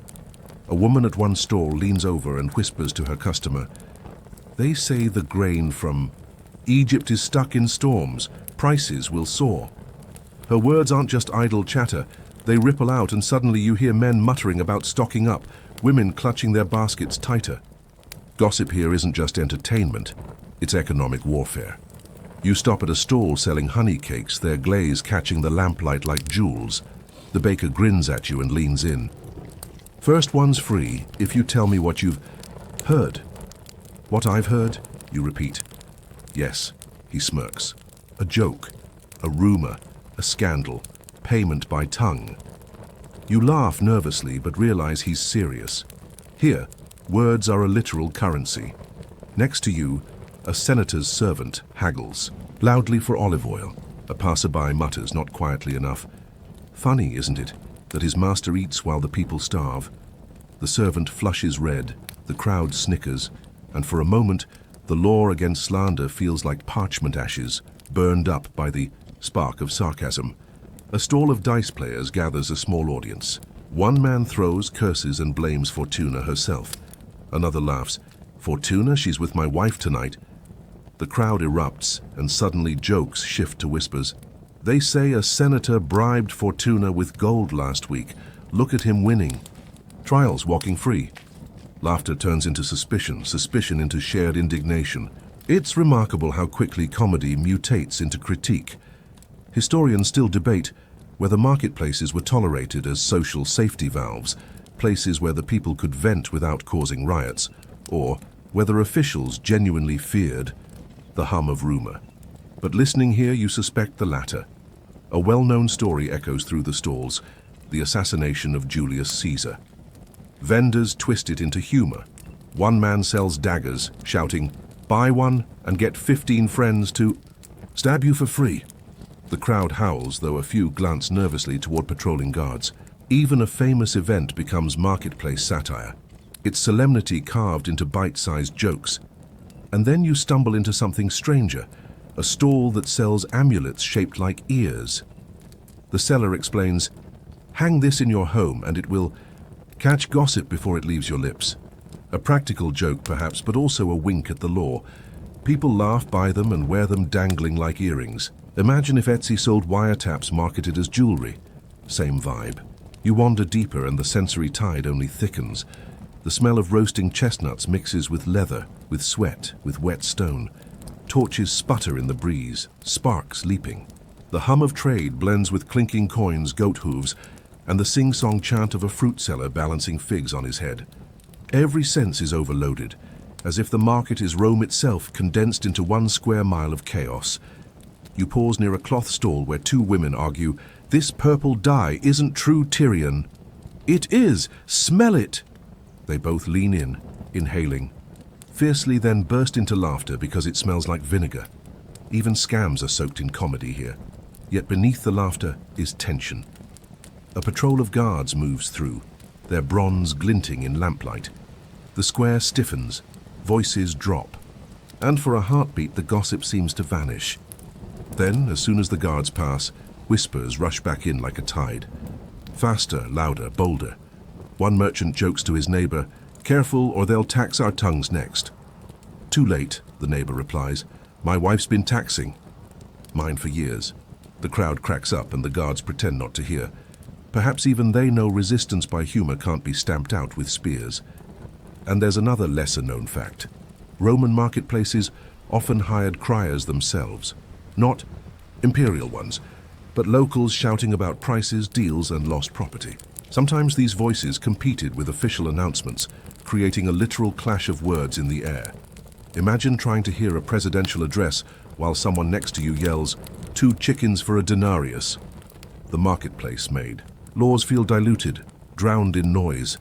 As you weave between stalls, you realize the emperor's law is being tested not by rebellion or riots, but by mockery, by jokes too slippery to pin down. Here, a single whispered rumor can spark panic about grain shortages. A single joke can strip the dignity from senators. The law against gossip is like a sieve held under the Tiber. It can't hold anything. A boy bumps into you, carrying figs. He whispers quickly. They say the emperor himself listens at night through his servants. Then he darts off into the crowd, leaving you with a shiver despite the market's heat. Perhaps rumor is as dangerous as it is funny. You step back toward the square's edge, ears ringing with laughter, bargaining and whispers. The marketplace doesn't silence the law, it tests it, bends it, breaks it, and then sells it back. As a joke. And as you leave, you sense the next step is not laughter or commerce, but something darker. Places where gossip turns into wagers and lives are changed on the throw of dice, in gaming dens where fortune herself becomes a rumor. You slip away from the raucous hum of the marketplace, carrying with you the sharp taste of roasted chestnuts and the ringing of 100 overlapping voices. The streets narrow, the crowd thins, and lamps burn steadier here, their flames less whipped by the chatter of the masses. You walk until you find yourself standing before a wealthy domus, its heavy wooden doors open, welcoming night visitors into the cool, echoing atrium. The shift is immediate. Outside was chaos. Here is control. The air smells of polished marble, wet clay and faintly of incense drifting from a small household altar. Water trickles in the central impluvium, its reflection painting the ceiling with rippling light. It should feel calm, but you sense the tension wrapped into the silence. Even the splash of water sounds nervous, as though afraid of drawing attention. You step inside and catch the murmur of conversation. Families gather in atriums at night, not just for comfort, but for safety. The atrium is the Roman living room, grand, echoing and oddly intimidating, like stepping into the lobby of a law firm where you can't sit down without being judged. Slaves move quietly, refilling cups of watered wine, their bare feet slapping softly against mosaic floors. A bronze lamp flickers in the corner, shadows stretching tall across painted walls. The guests sit in a loose circle, their posture careful, voices low. Here, gossip is not shouted like in the marketplace. It's whispered, traded in half sentences, with frequent glances toward the door. One man clears his throat, leans forward, and says, "They say the emperor has ears in every household now." A woman frowns, pressing her hand to her chest. "Here? You think even here?" The man shrugs, sipping his wine. "I only say what I've heard." The silence afterward feels heavier than any laughter from the tavern or the market. The atrium, usually a symbol of Roman pride and openness, suddenly feels like a trap.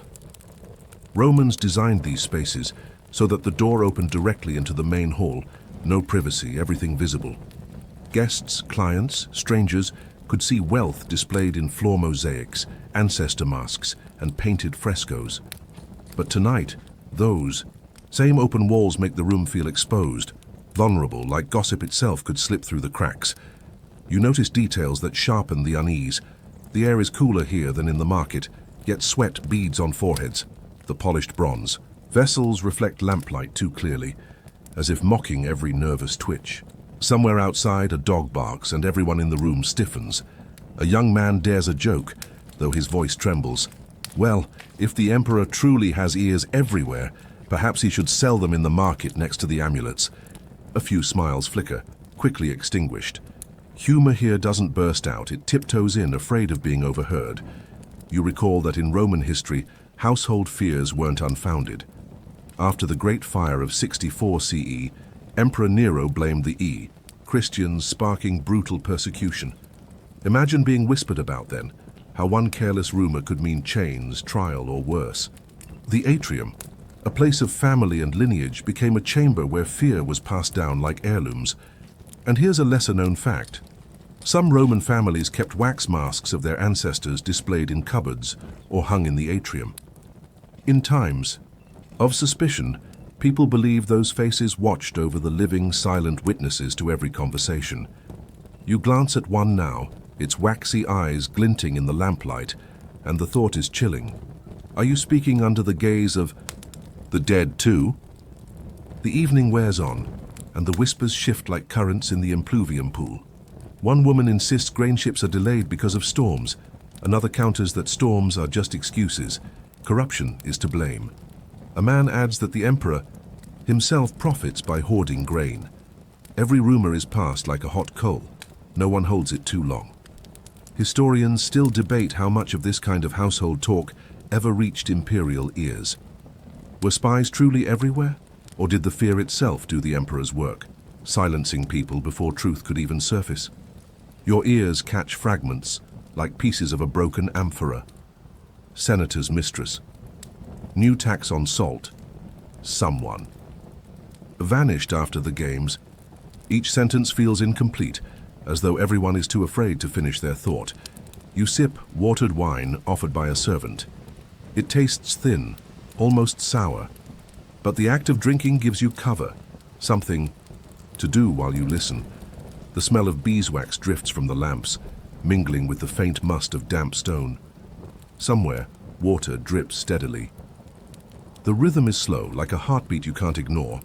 At one point, a guest leans too far into boldness. They say the emperor fears gossip because he knows it carries more power than his decrees. A rumor can dethrone him faster than an army. The room freezes.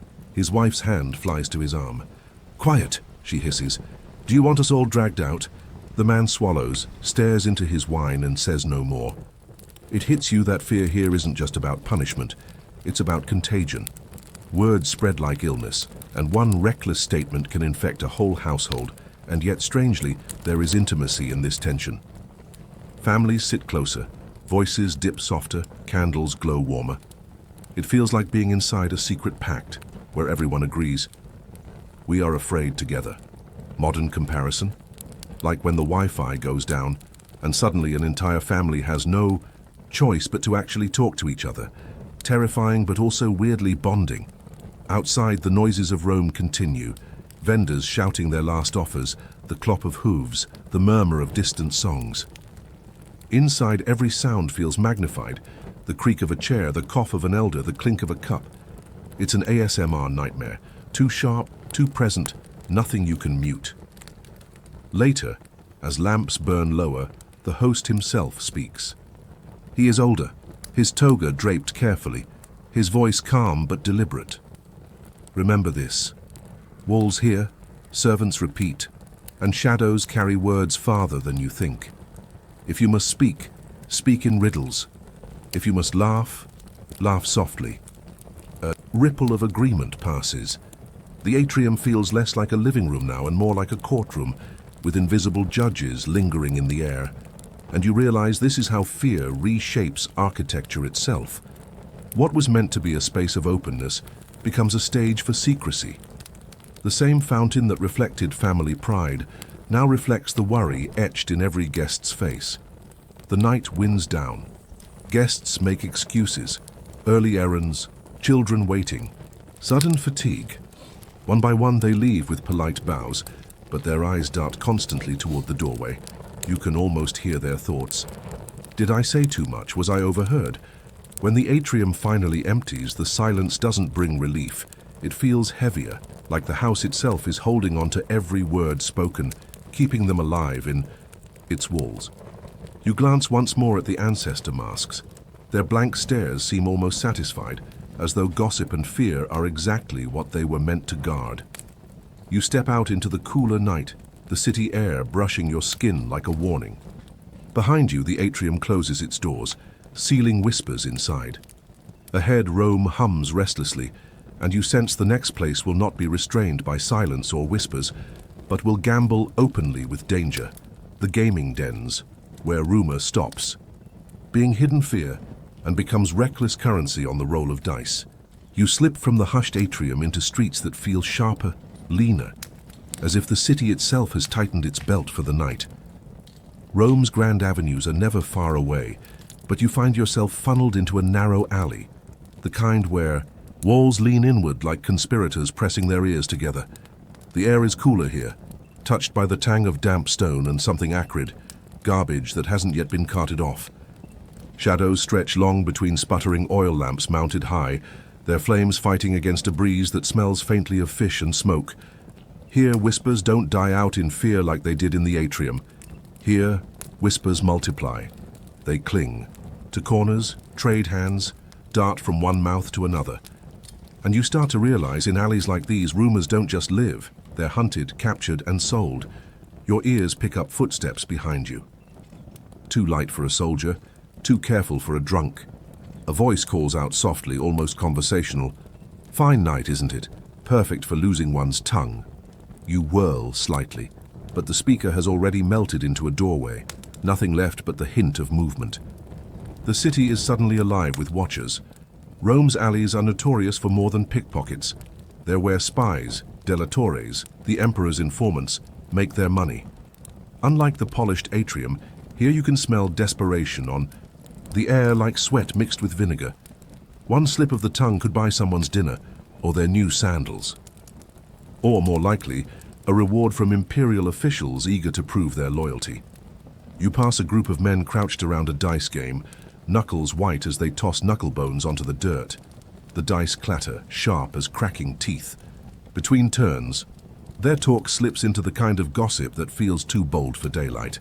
One leans in, hissing, "I heard the grain ships didn't sink at all. They're docked at Ostia, hidden. Someone's pocketing the profits." The other snorts, "Careful, that's worth more than your bet. Someone hears you, you'll lose more than your coin." The dice tumble again. The loser groans. Someone mutters that Fortuna herself must be spying tonight. You catch sight of another figure in the shadows, a woman with a basket balanced on her hip, standing too still for someone waiting. Her eyes track the gamblers, her head tilts slightly when someone leans in close. Is she a neighbor curious about the game or a spy memorizing faces, words, wagers? Hard to tell. That's the genius of Rome's spy system. It's never the men in armor you fear. It's the laundrywoman, the scribe, the casual friend leaning on a wall, and it isn't new. You recall how, under Emperor Tiberius, delatores thrived. People denounced one another for treason, sometimes for true conspiracies, sometimes for petty revenge. The Senate rewarded informants, and some became rich, building careers on nothing more than weaponizing whispers. Lives were toppled, fortunes confiscated, all because someone in an alley repeated something they heard. There's a sudden commotion ahead, a scuffle between two men near a tavern doorway. The lamplight catches their faces as one hisses, "You told him about me?" The other protests, "I said nothing, I swear." But his eyes dart nervously to the alley mouth, and you can practically see the unspoken thought. Who else is listening? A few bystanders chuckle nervously, though the sound is brittle, like glass about to break. One man jokes, "Relax, friends, no. Spies here, only rats, and they don't speak Latin." The laughter dies almost instantly. Even a rat joke carries teeth tonight. As you keep walking, the stones beneath your sandals feel slick. Rainwater trickles along the edges, carrying away dirt and scraps of discarded food. The alley smells shift with each corner. One turn brings hot bread wafting from a bakery. The next reeks of human waste. Rome in miniature. Luxury beside filth. Gossip beside silence. Another unusual detail. Historians believe some Roman walls themselves were used for spying. Graffiti wasn't just art. It was information left for others to overhear with their eyes. Messages scratched in plaster. Political insults scribbled beside gladiator doodles. Even jokes about emperors. In places like Pompeii, entire walls became bulletin boards of scandal. Imagine texting, but your phone is a wall and everyone can read it until the rain scrapes it away. You pass a wall now covered in scratches, crude figures of chariots, names paired with insults, half-legible lines about a senator's gluttony. Even the walls here seem to gossip. At one point you hear a boy's voice call, "Want to hear the latest story of Caesar's ghost?" He darts out from behind a corner, grinning, offering to sell you a true tale for a single coin. When you shake your head, he scampers off, shouting. He walks the forum at night, counting the knives. A scam, maybe. Or maybe even children know gossip pays. The longer you walk, the more you sense the game being played. Spies don't reveal themselves. They let others reveal themselves instead. A casual bump on the shoulder, a too friendly question, a stranger who asks where you bought your sandals, each one an invitation to speak more than you should. You find yourself answering in fragments, just like in the atrium. But here the fragments are bait, and you don't know whose net you're in. Somewhere ahead, a man strums a lyre outside a tavern, singing softly about lovers sneaking through gardens. But between verses, he slips in a jab at a magistrate's crooked nose. The crowd chuckles, coins drop in his basket, and you realize he's not just singing for coin. He's testing the waters, watching who laughs too loud, who frowns, who slips away. Music is bait, and yet there's energy here, dangerous but intoxicating. It's like being in a chat room where you're never sure if the moderator is lurking, ready to ban you for one wrong emoji. You breathe faster, your ears straining for footsteps that don't belong, for silences that are too heavy. You recall the great conspiracy under Emperor Nero, when senators plotted against him in 65 CE. The Pisonian conspiracy was betrayed not by armies but by whispers. A freedman overheard talk, carried it to the wrong ear, and soon dozens of Rome's elite were executed or forced to suicide. Spies in alleyways didn't just ruin gamblers, they altered history. Historians still debate how organized these networks were.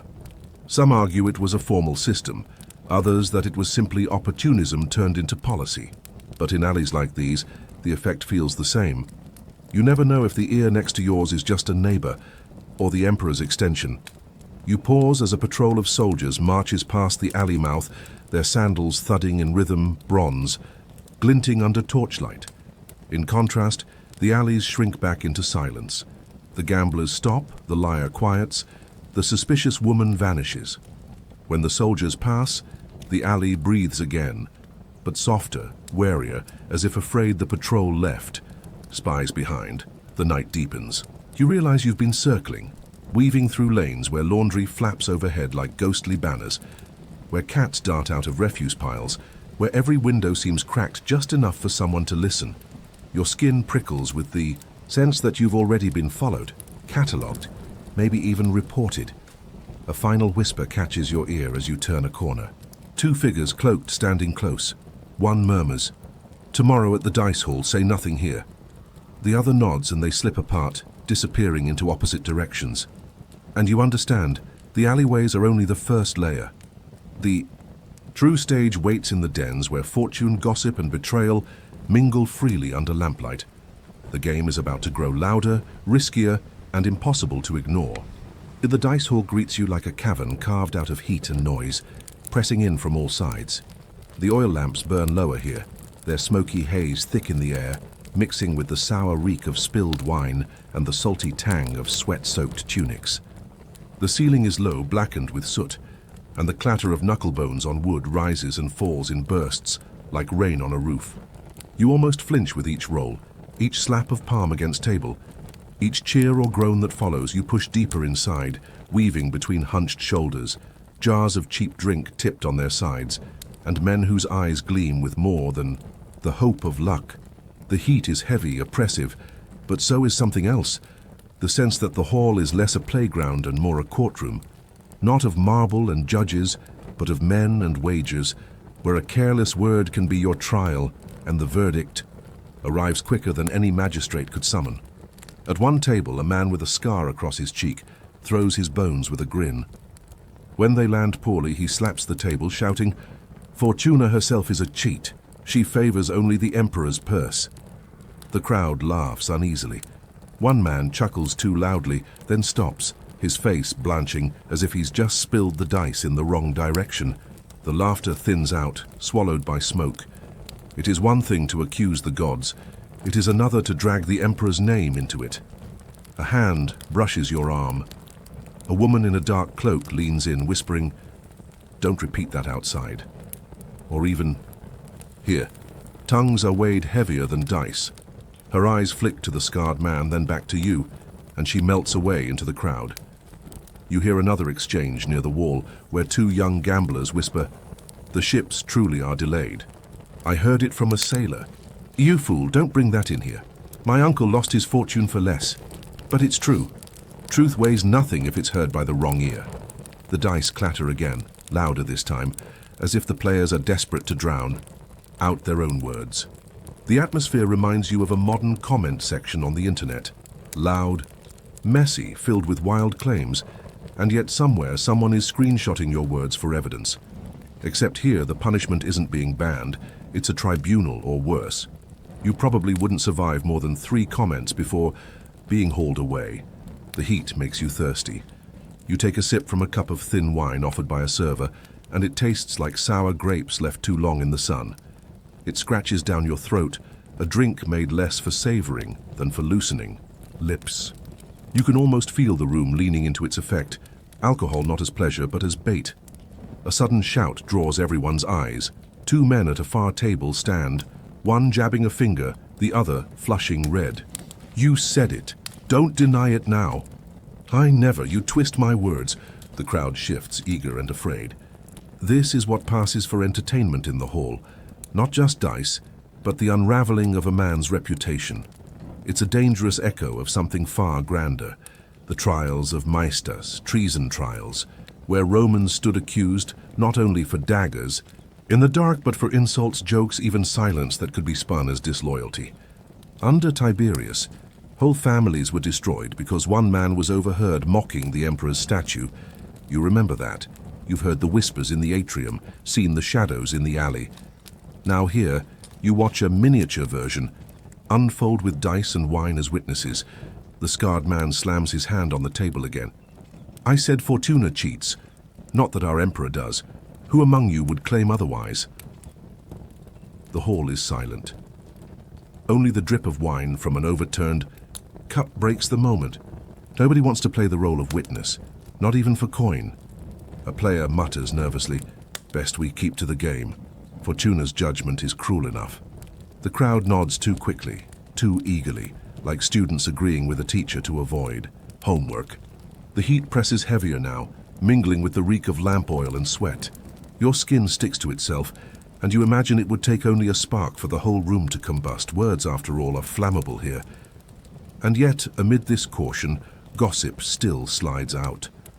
A man behind you mutters to his friend, "I heard." The emperor means to tax the dice themselves. His friend hisses, "Don't joke, they taxed urine once. What's to stop them now?" And you recall, "Yes, that's true." Emperor Vespasian famously imposed a tax on the collection of urine, used by fullers for cleaning cloth. The gamblers laugh nervously at the thought, but the laughter is thin, cut with the sharp edge of fear. Your eyes drift to the far wall where a set of bronze scales hangs as decoration, or perhaps as a reminder. You notice someone has scratched graffiti beneath, "All tongues weighed here." The phrase curls like smoke in your mind, too neat to be coincidence. Perhaps this hall isn't just for dice at all. You think of the Pisonian conspiracy again, when whispers in private became public evidence, when a freedman's report spiraled into executions. This dice hall could be one of those places where whispers are harvested, where a man with a laugh too loud becomes tomorrow's trial. Historians still debate, you recall to yourself, whether these dens were primarily about gambling, or whether they doubled as informal courts of rumor.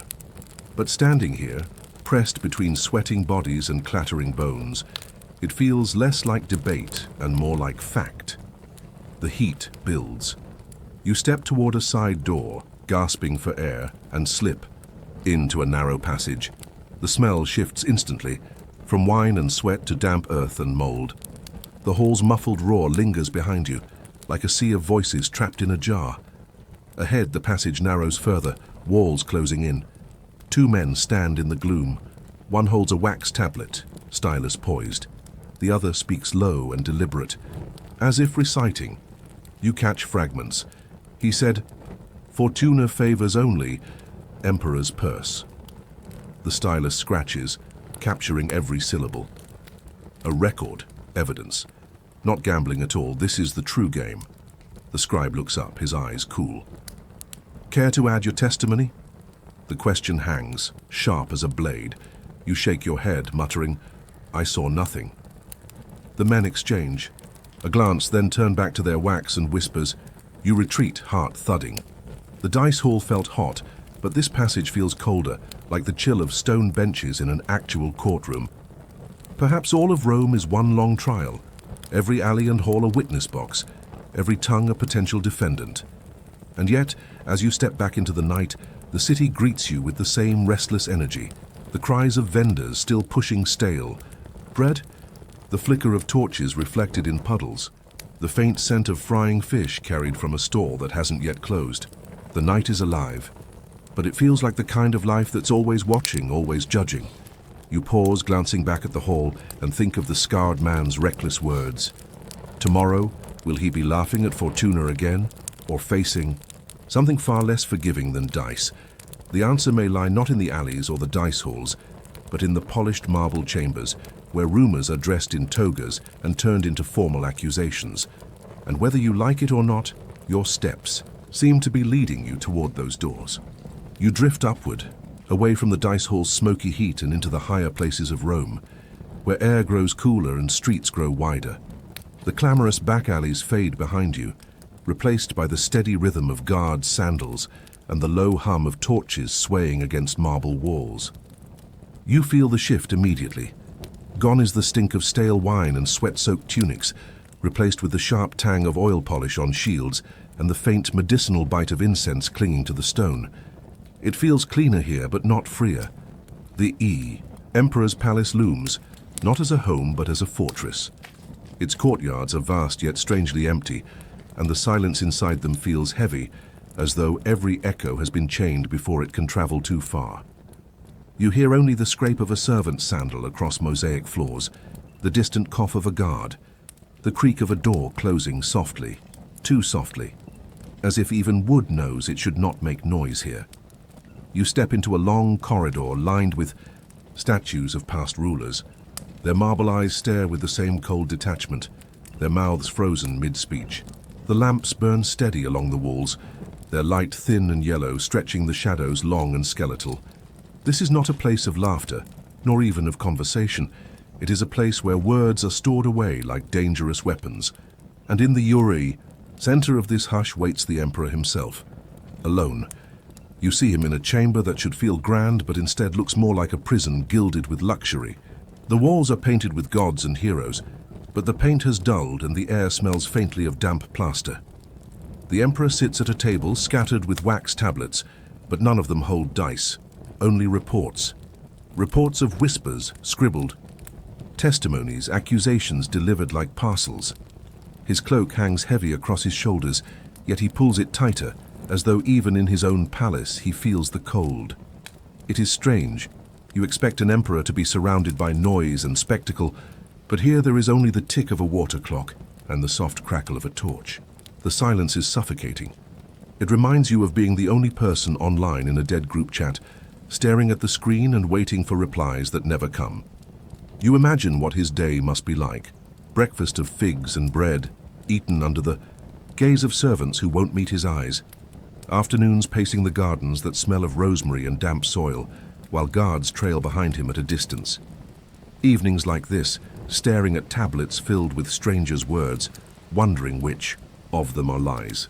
A servant enters quietly, bowing low. A report, Caesar. The emperor does not look up, his voice is hoarse, drained. Another? The servant places the tablet on the pile. A neighbor overheard complaints about grain shortages. The man's name is listed. The emperor exhales slowly, almost a sigh. And what shall I do with so many names? The servant bows again, offering no answer, and slips away. The torch crackles louder in the silence left behind. The loneliness is almost unbearable to witness. You can feel it pressing in, the way the air grows cooler the closer you stand. It's as though the palace itself conspires to keep him apart, insulating him in stone and silence. You think of Emperor Tiberius retreating to Capri, building high walls against both assassins and gossip. Widely known, he ended his rule in near seclusion, communicating by letters while paranoia gnawed at him. You wonder if this emperor walks the same path, sitting not in Capri, but in his own heart, far removed from the laughter of dice halls and the murmur of markets. Yet there are lesser-known details too. In some accounts, emperors kept small chambers where they tested their food not just for poison, but for whispers, tasting the loyalty of their kitchens as if loyalty could be swallowed and digested. The thought clings to you as you glance toward the empty plates stacked in the corner, still carrying the faint metallic smell of cold meat. You hear a voice outside the chamber, two guards speaking softly. Does he ever laugh? Not that I've heard. He walks the gardens sometimes, but even then, the first guard sighs, must be like living in a cage made of gold. The second mutters, better a cage than a grave.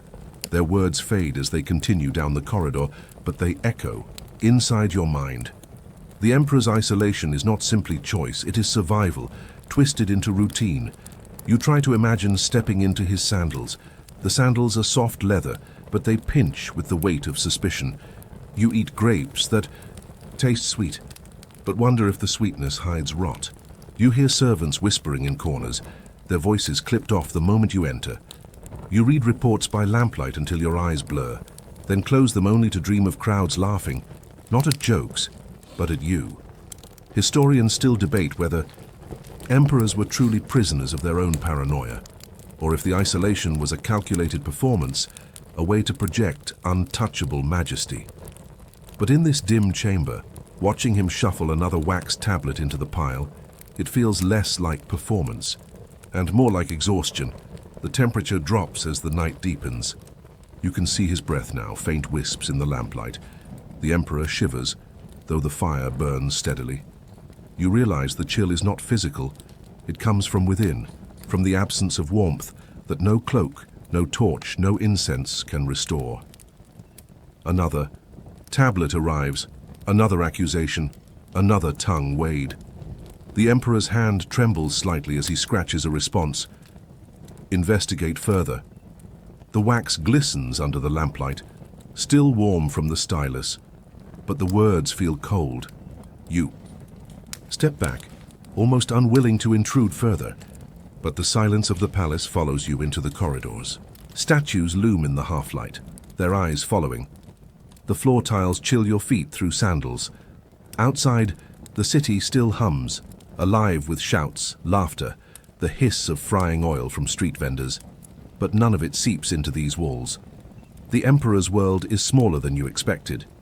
Not Rome, not even the palace, just the space between a tablet and a torch. As you move toward the exit, you glance back one last time. The Emperor is still hunched over his table, scratching into wax, alone in a room built to impress, but only succeeding in reminding you how silence can be the loudest sound of all. You step outside into the night air, crisp and sharp against your skin. The stars blink faintly overhead, but even they seem distant, like they too are keeping their distance from this isolated figure at the heart of Rome. And somewhere ahead, beyond the courtyards and torchlit gates, lies the Senate, where silence shifts into speeches, where marble walls echo with voices trying to claim power of their own. Perhaps the Emperor's isolation does not end here. It only changes shape when senators rise to speak. You step beyond the torchlit gates of the palace, and the silence breaks like thin ice. Rome exhales around you, a long breath of voices, laughter, and murmurs that stretch into the night. The streets are not quiet, not even in the hours when you'd expect people to be curled under blankets. Instead, every corner hums with talk. Not shouts, not proclamations, but whispers, layered over one another like overlapping waves. You realize quickly, Rome never sleeps. It gossips itself into the dawn. The air is cooler than inside the palace, though it carries the faint tang of fish left too long at the stalls, blending with smoke from torches that spit resin into the night. A vendor calls softly about bread, still warm from his oven, though you know it's yesterday's loaf reheated. A dog barks in the distance, then another answers. the sound bouncing down alleys like a chain reaction of alarm bells. Overhead, the stars peek out between thin clouds, but here below, lamplight rules. Golden pools that stretch thin across cobblestones, leaving the shadows to do their own whispering. You pass a group huddled under an awning, cloaks drawn tight. One man leans in, voice low. They say the emperor's beard is going white. Another chuckles softly. That's the least of his problems. Did you hear about the senator's nephew? Banished just for comparing him to a crow? The third raises an eyebrow. Crows live long, wasn't that a compliment? Try telling him that. You keep walking and the city keeps feeding you fragments. The gossip rolls like dice on every street. Who's cheating at trade? Who's been seen sneaking from whose villa? Which general looks too ambitious in his armor? It's like Rome itself is one enormous tavern, where the ale never runs out and the tongues never rest. You think back to the palace, its suffocating hush, the emperor drowning in silence. Out here, silence is impossible. Even when mouths are covered, words leak from the eyes, the shrug of shoulders, the quick glance over a goblet. Rome is loud without volume, a chorus pitched at a whisper. The Senate building looms ahead, white marble faintly blue under the moonlight. Steps worn smooth by centuries lead upward, the surface slick from evening dew. The smell here shifts away from bread and fish toward cold stone and oiled wood. Torches bracket the entrance, their smoke curling upward like questions that never quite dissolve. Inside you hear echoes but not of feet.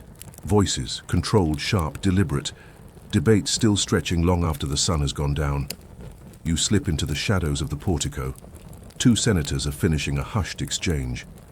It cannot hold. The people grumble louder each day. Then give them games, bread and games, that has worked before. But bread costs coin, and coin is thinner than patience.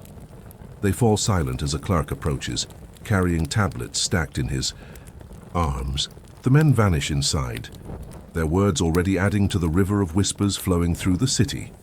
Widely known, you recall the Great Fire of Rome in 64 CE, when flames devoured districts and whispers blamed Nero himself, who supposedly played music while the city burned. Gossip traveled faster than fire that night, and in its wake Christians became the scapegoats. Words, you realize, could be as destructive as sparks. But there are stranger details too, like how in some districts, professional gossipers existed. Men and women who, for a small fee, would circulate a rumor on your behalf, planting it into conversations as casually as a baker slipping loaves into ovens. Less reliable than newspapers, but far stickier. And yet, historians still debate how much these whisper merchants influenced politics versus how much they were simply an entertaining nuisance. As you move deeper into the city, you sense how the whispers overlap. In one corner, a soldier brags of victories in Germania.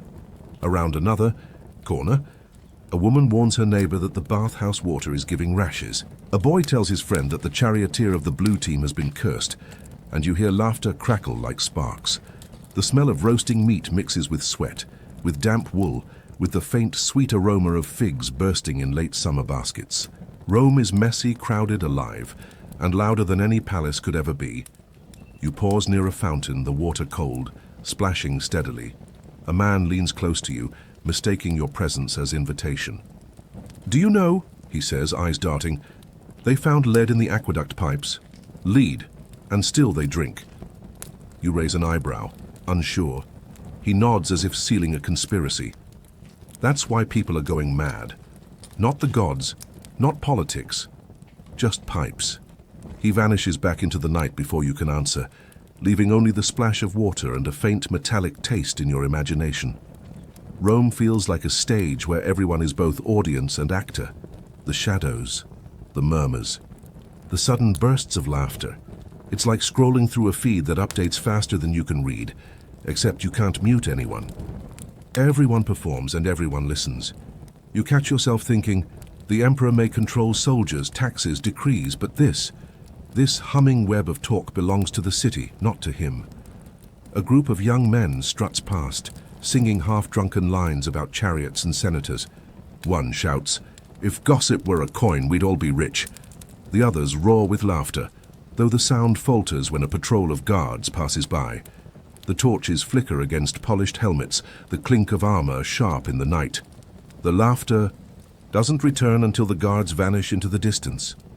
The temperature drops again, dew thickening on the stones. Your sandals slip a little, and the chill seeps through your skin. Somewhere above, shutters creak open, a woman's voice floating down. "Hush!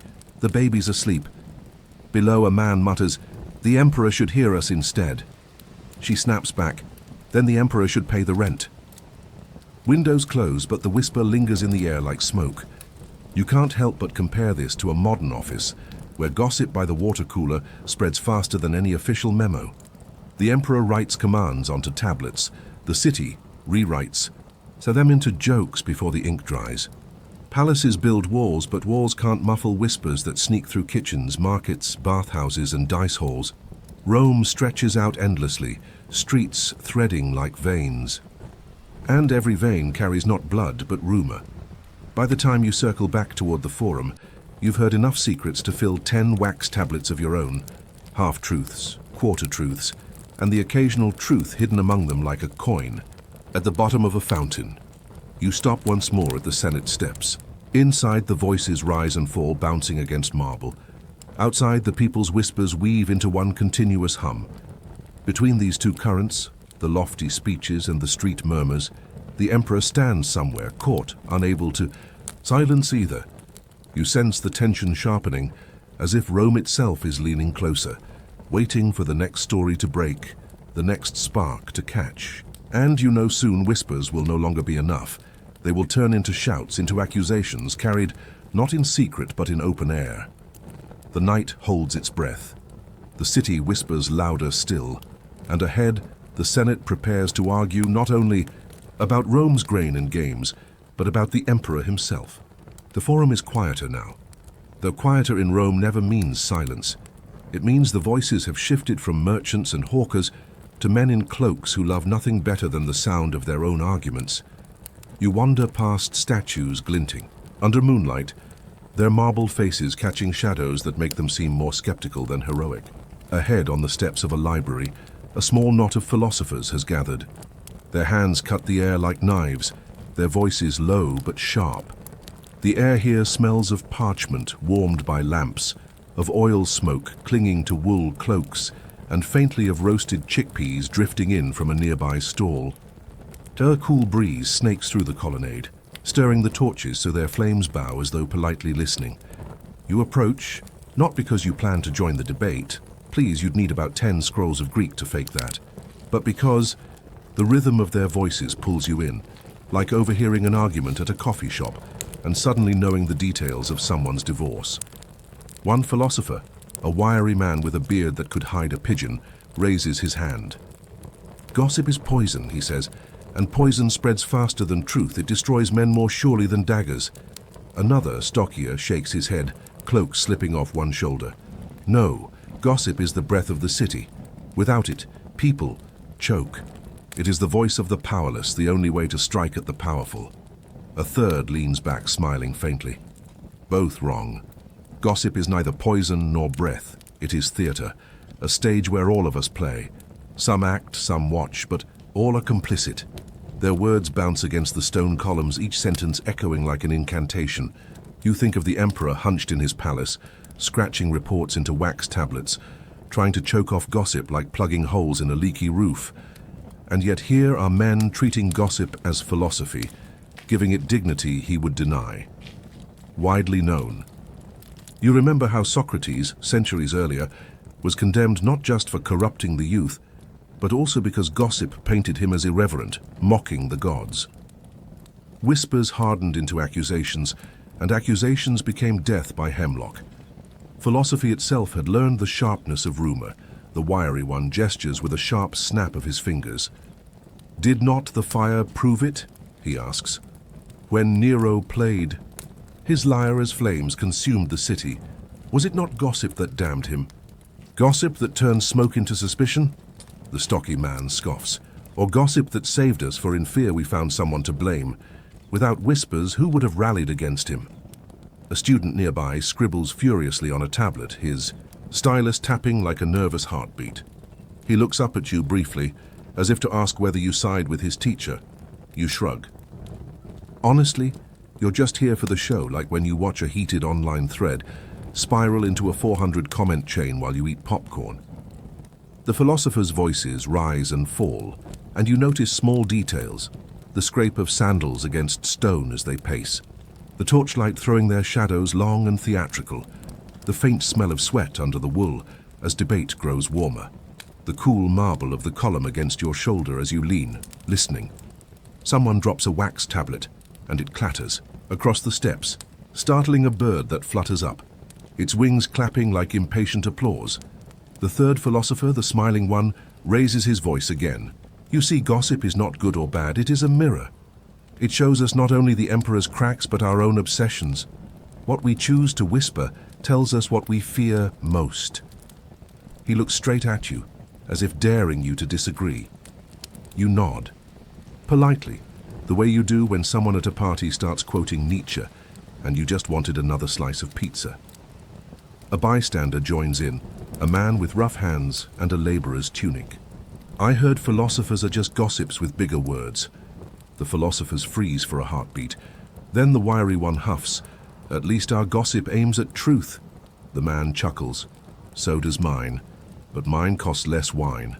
Laughter ripples around the steps, breaking the tension like a dropped amphora. Unusual fact. In Rome, philosophers weren't just thinkers. They were sometimes hired by wealthy patrons to spin stories in their favor. If you wanted your rival portrayed as a glutton, a coward, or a fool, a philosopher's quill could dress gossip in logic and make it sound like fate itself had judged them. It was propaganda wrapped in wisdom. The debate resumes, slower now, as though each word has gained weight. You shift on the steps, feeling the stone's chill seep into your bones. Your ears pick up smaller noises around, a dog scratching itself near a column, the splash of a fountain across the square, the soft shuffle of a beggar arranging his blanket for the night. Rome at rest is still busier than most modern cities. At noon, the philosophers circle back inevitably to the emperor. Is it just then, asks the stocky one, for a man to outlaw gossip? The wiry one answers, just yes, wise no.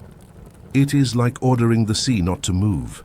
The smiling one spreads his hands, and the more he forbids it, the more delicious it tastes. Forbid honey, and men crave it all the more.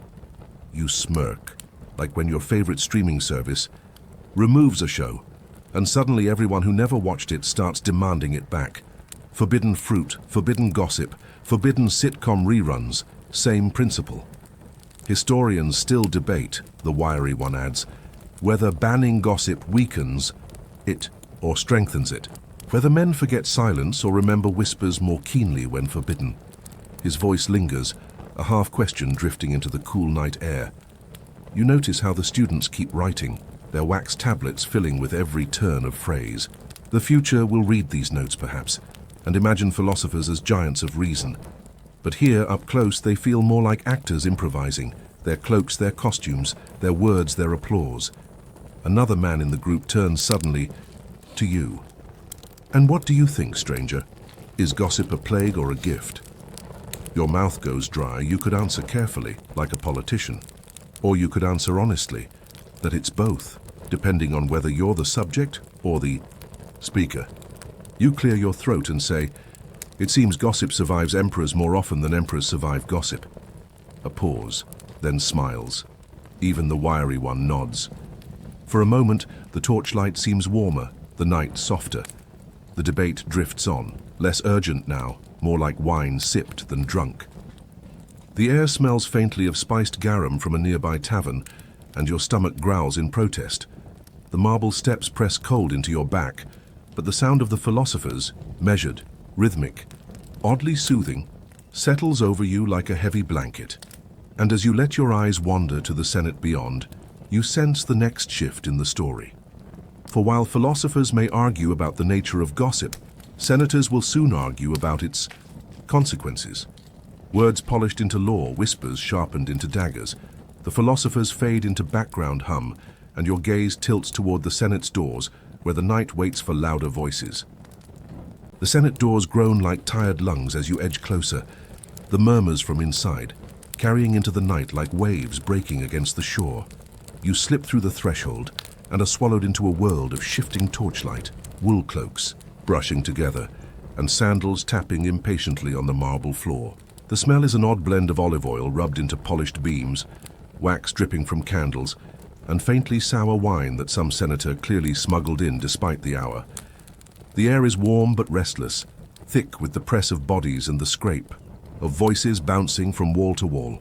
The emperor's edict, that infamous decree against gossip, hangs in the chamber like smoke that no one can fan away.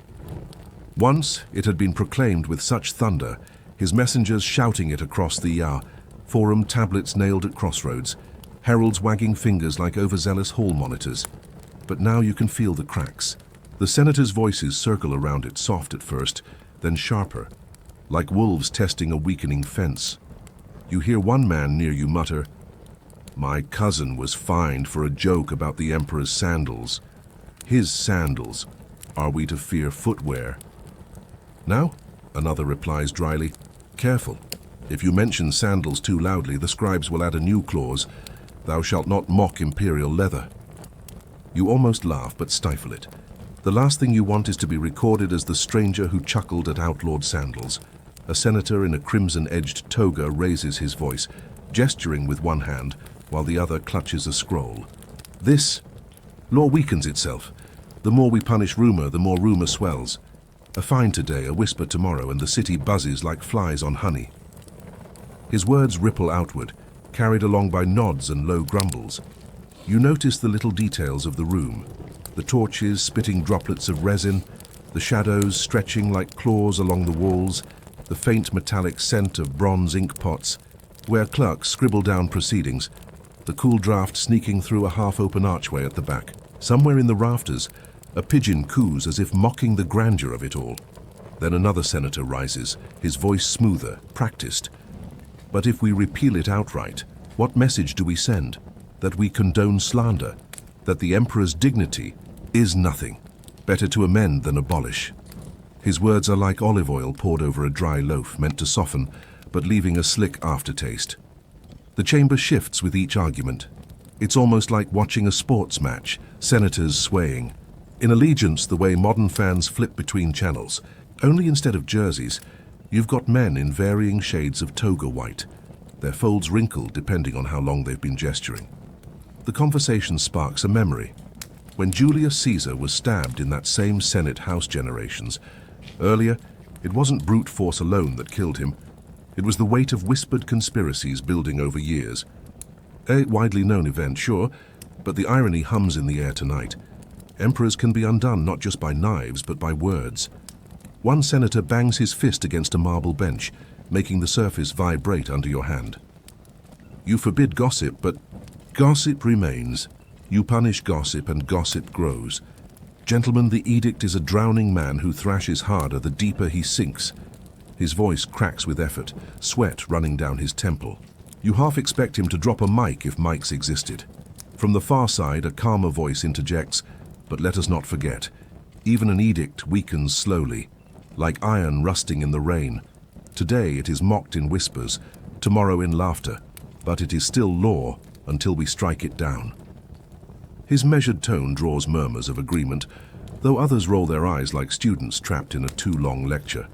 A scribe beside you mutters under his breath while writing, "If they argue any longer, I'll need more wax than Italy produces." You glance at him, and he gives a faint grin. "Do you think anyone outside cares about these words?" he asks. You reply softly, "Only if they turn into gossip." He chuckles almost silently. "Then they care very much." Unusual fact. In Rome, some edicts were deliberately written with vague wording so they could be bent to suit the Senate's mood later. This decree against gossip had been no exception. Phrases like malicious rumor and false report left enough wiggle room that half the chamber could argue what counted as a joke and what counted as treason.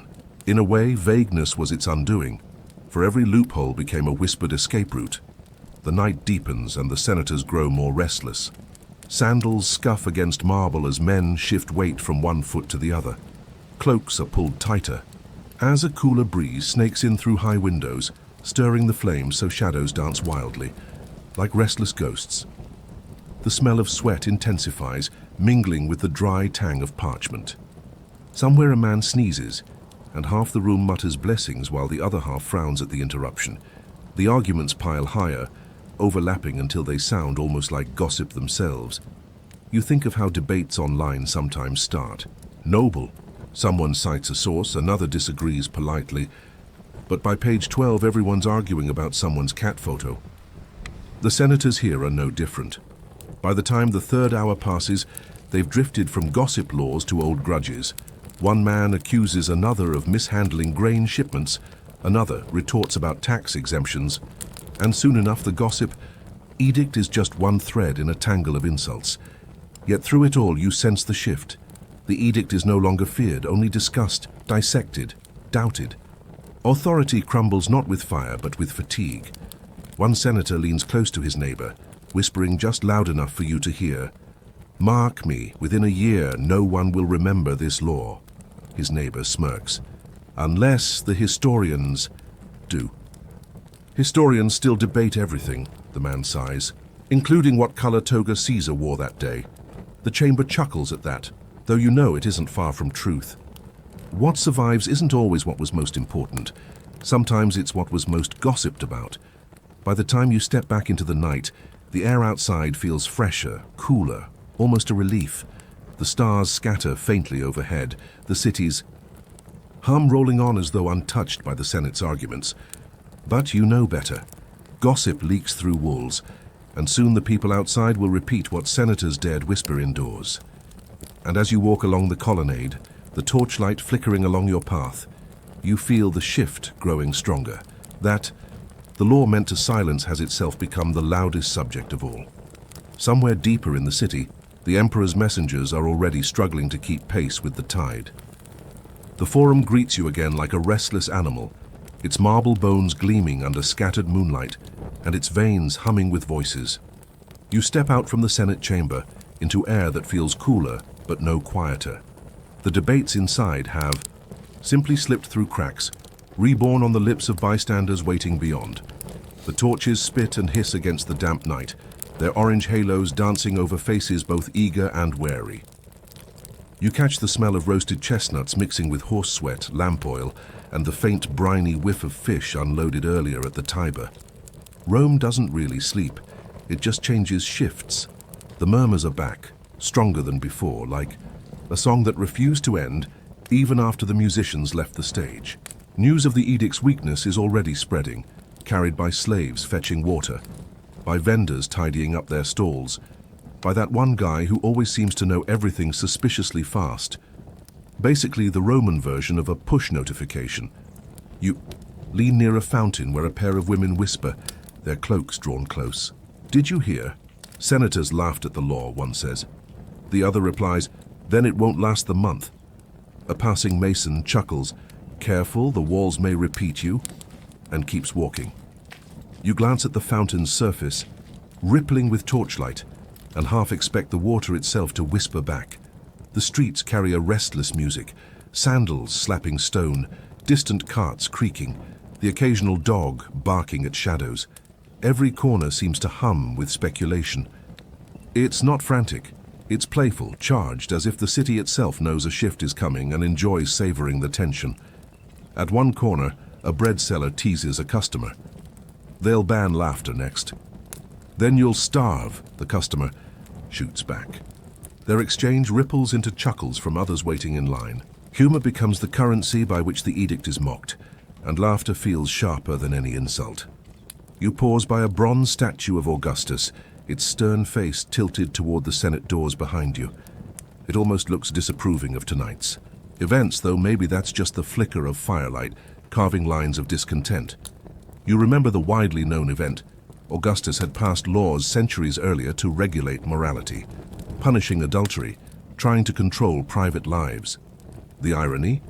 The stricter the rule, the more inventive people became at finding loopholes. Rome's gossip didn't just survive laws, it fed on them. A group of young men loiter nearby, tossing dice against the statue's base. One mutters, "My father says the law will crumble before winter." Another smirks, "Then I'll gamble on it." You ask, half joking, "What are the odds?" "Better than these dice," he replies, shaking the worn cubes in his palm. They laugh, careless under the watchful bronze gaze. You wander further, catching scents as vivid as conversations. Honey cakes cooling on a tray, acrid smoke from torches, fresh plaster on a wall not yet dry, even a hint of crushed mint from someone chewing leaves to mask wine breath. Rome is less like a city and more like an incense burner. Throw anything in and it smolders into the night. From the shadows of a colonnade, you overhear two older men arguing. The Senate will never repeal it fully. They must. What? Use is a law that no one fears. The emperor still breathes, doesn't he? You imagine their words recorded centuries later as footnotes, though historians still debate whether ordinary Romans truly cared about laws like this or simply used them as new material for jokes. The murmur spreads like wildfire disguised as candlelight, quiet, flickering, but unstoppable. By the time you reach the marketplace, it's already alive with fragments of the Senate's quarrels. Someone claims a senator compared the law to a drowning man. Another swears he heard one threaten to repeal it entirely. None of it is consistent. All of it is delicious. It feels like scrolling through conflicting news feeds, except the comments section is every alley in the city. You notice a beggar repeating scraps of the debate to passing strangers, earning coins for his updates. A living news feed, monetized gossip. You almost admire the efficiency. Rome never misses a chance to turn whispers into wages. One unusual fact comes to mind. Some taverns in Rome were nicknamed Thermopolia, not just for selling hot drinks, but for serving as gossip hubs where the drinks were weaker than the rumors. Imagine a Starbucks where no one cared about the coffee, only the overheard conversations. Tonight, every corner feels like one of those taverns. The night deepens, but the energy refuses to ebb. You pass under an arch where cool drafts brush your skin, carrying dust that smells faintly of lime and stone. The lanterns above sway gently, their flames stretching, shadows leaping like restless conspirators. A boy runs by, shouting to a friend. They mocked the emperor's sandals. His laughter echoes down the street, and you realize that joke has already outpaced the senator's careful rhetoric. You pause by another fountain, its trickle masking whispers. A woman approaches, her eyes darting around before she speaks low. They say the emperor's spies grow deaf. Otherwise, how would the Senate dare such words? You ask, and if they aren't deaf? She shrugs, lips curling faintly. Then let them hear. We are many. They are few. Her words drift into the water's rhythm, and she slips away into the dark. The thought lingers. Laws can intimidate individuals, but can they muzzle a crowd? The city tonight seems to answer with a collective no. As you move toward the forums, part again you see torches gathered like fireflies near a temple. A group of storytellers is already spinning the Senate's debates into theater. One man pretending to be a senator defending sandals, another exaggerating a pompous oration. The crowd bursts into laughter. Rome digests events not through solemnity but parody. You can feel the cycle, decree, resistance, rumor, laughter, over and over until the decree itself becomes a joke. Somewhere behind you, the Senate doors still glow faintly, torches within sputtering as if reluctant to die. But the real Senate tonight is outside, scattered in alleys, marketplaces, and fountains. Rome debates not just in marble halls, but in murmurs, carried on every breath. And as you step deeper into the humming streets, you sense the murmurs sharpening, not just playful anymore, but preparing to pierce. The city is no longer whispering for fun, it is whispering for change. You slip back into the late Roman night that hasn't decided whether to sleep or rehearse for morning, and the forum hums like a giant instrument being tuned. Torches hiss in their iron brackets, scattering orange petals of light across damp paving stones. The air is a layered perfume, roasted chestnuts lingering like a friendly ghost, horse sweat turning sharp at the edges, lamp oil sweet and sticky in your nose. Sandals whisper over stone, brushed leather, cracked thong, the soft slap of a child, running where he shouldn't. You feel the coolness rising from the ground into your calves, the way marble exhales at night, and for a moment the whole city is a lung drawing in breath, not to shout, but to murmur. Around the base of a statue, a circle has formed. A storyteller in a patched cloak teases the night with his hands. He says no rumors, he announces in a stage whisper, so we rumor softly, like this. He cups his mouth, whispers nothing at all, and the crowd laughs because silence, performed with panache, is the loudest joke in Rome. A fruit seller. Beside you keeps time by tapping an empty pomegranate with his knuckle. Better than the Senate, he says to no one in particular. Cheaper, too. The laughter comes warm and relaxed, a pot that doesn't boil over. You tilt your head. The lanterns throw thick shadows that look like listeners leaning in. Down, the slope. A beggar repeats the punchlines he harvested from the day's debates and collects coins with the guilty efficiency of a paid newsletter. He winks at you. Fresh update in the morning, he promises, in case the law changes while we sleep. The line lands like a feather. It's both joke and prophecy. Rome has always been a city where a new sunrise can bring a new rule and a new workaround before lunch. If this were a modern app, you'd be bracing for patch notes, fixed issue where citizens continued to have opinions.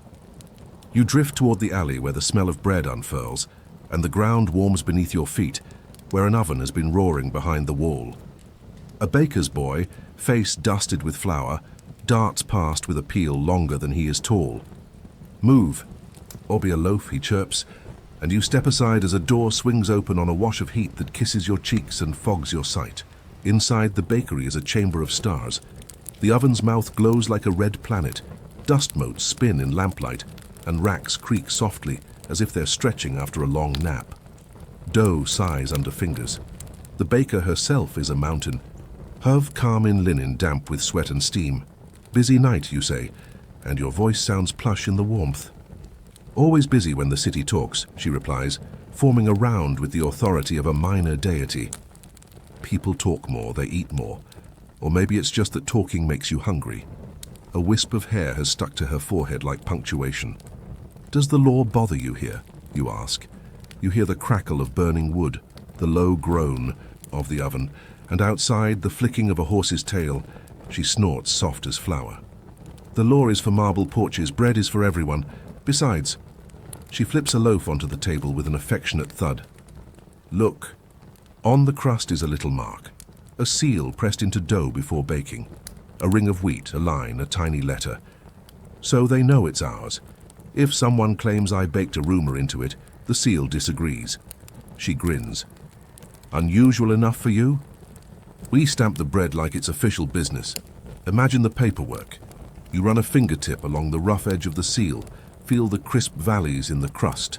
The lesser-known fact warms your mind the way the oven's breath warms your hands. The city stamps its daily life, not just its laws. A boy returns from the back with a basket of small rolls that smell faintly of smoke and almond. Try one, the baker offers, and you do, and the crust snaps like a well-timed joke.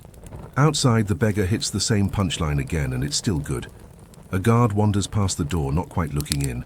His bronze fittings clink like cautious bells. He doesn't stop anyone, doesn't glance at the stamp. The law that tried to muzzle a city feels thin here. Like a cloak you can see daylight through. Words are everywhere, rising like steam, escaping like steam. You realize that every oven is a pulsing heart, sending out warm rumor in edible form, and you smile at the audacity of a city that cannot eat without talking. The baker leans her hip against the table and squints at you. You're listening for more than recipes, she says. Guilty, you admit. You and everyone else. Good. She dusts a loaf with a flourish. Because the mouth is for both. People forget. One day someone will try to ban jokes about sandals again, and we will all have to laugh with our eyes. Is that difficult? You ask. Terrible for wrinkles. There's your first joke of the hour, gently tucked into the heat. You step back into the night, roll warm in your palm like a small moon. Down the street, a man with a round belly and a lantern polished too carefully clears his throat to deliver his own performance. He's not a town crier, not tonight. He is a town muffler. Citizens, he begins, then lowers his voice conspiratorially. By order of, habit. The crowd snickers. By order of your own good sense, please do not use unlicensed metaphors regarding the Emperor's sandals. The laughter turns bright and obvious. Even the horses seem to huff agreement. Licensed metaphors, someone calls. Yes, says another voice. Available at the treasury, 3 for a denarius. Get them stamped like bread. Laughter again. Soft overlapping like a school of fish turning. The lantern man grins and bows. See, he says to you when the crowd thins, it's not that people hate the Emperor. They hate being told not to be human. His lantern, glass catches a smear of torch flame and throws it across his face like a new smile. You wander toward the corner where the public board is set under a colonnade. This is where the day's notices get posted. Wills, auctions, schedules, little formalities penned in a careful hand.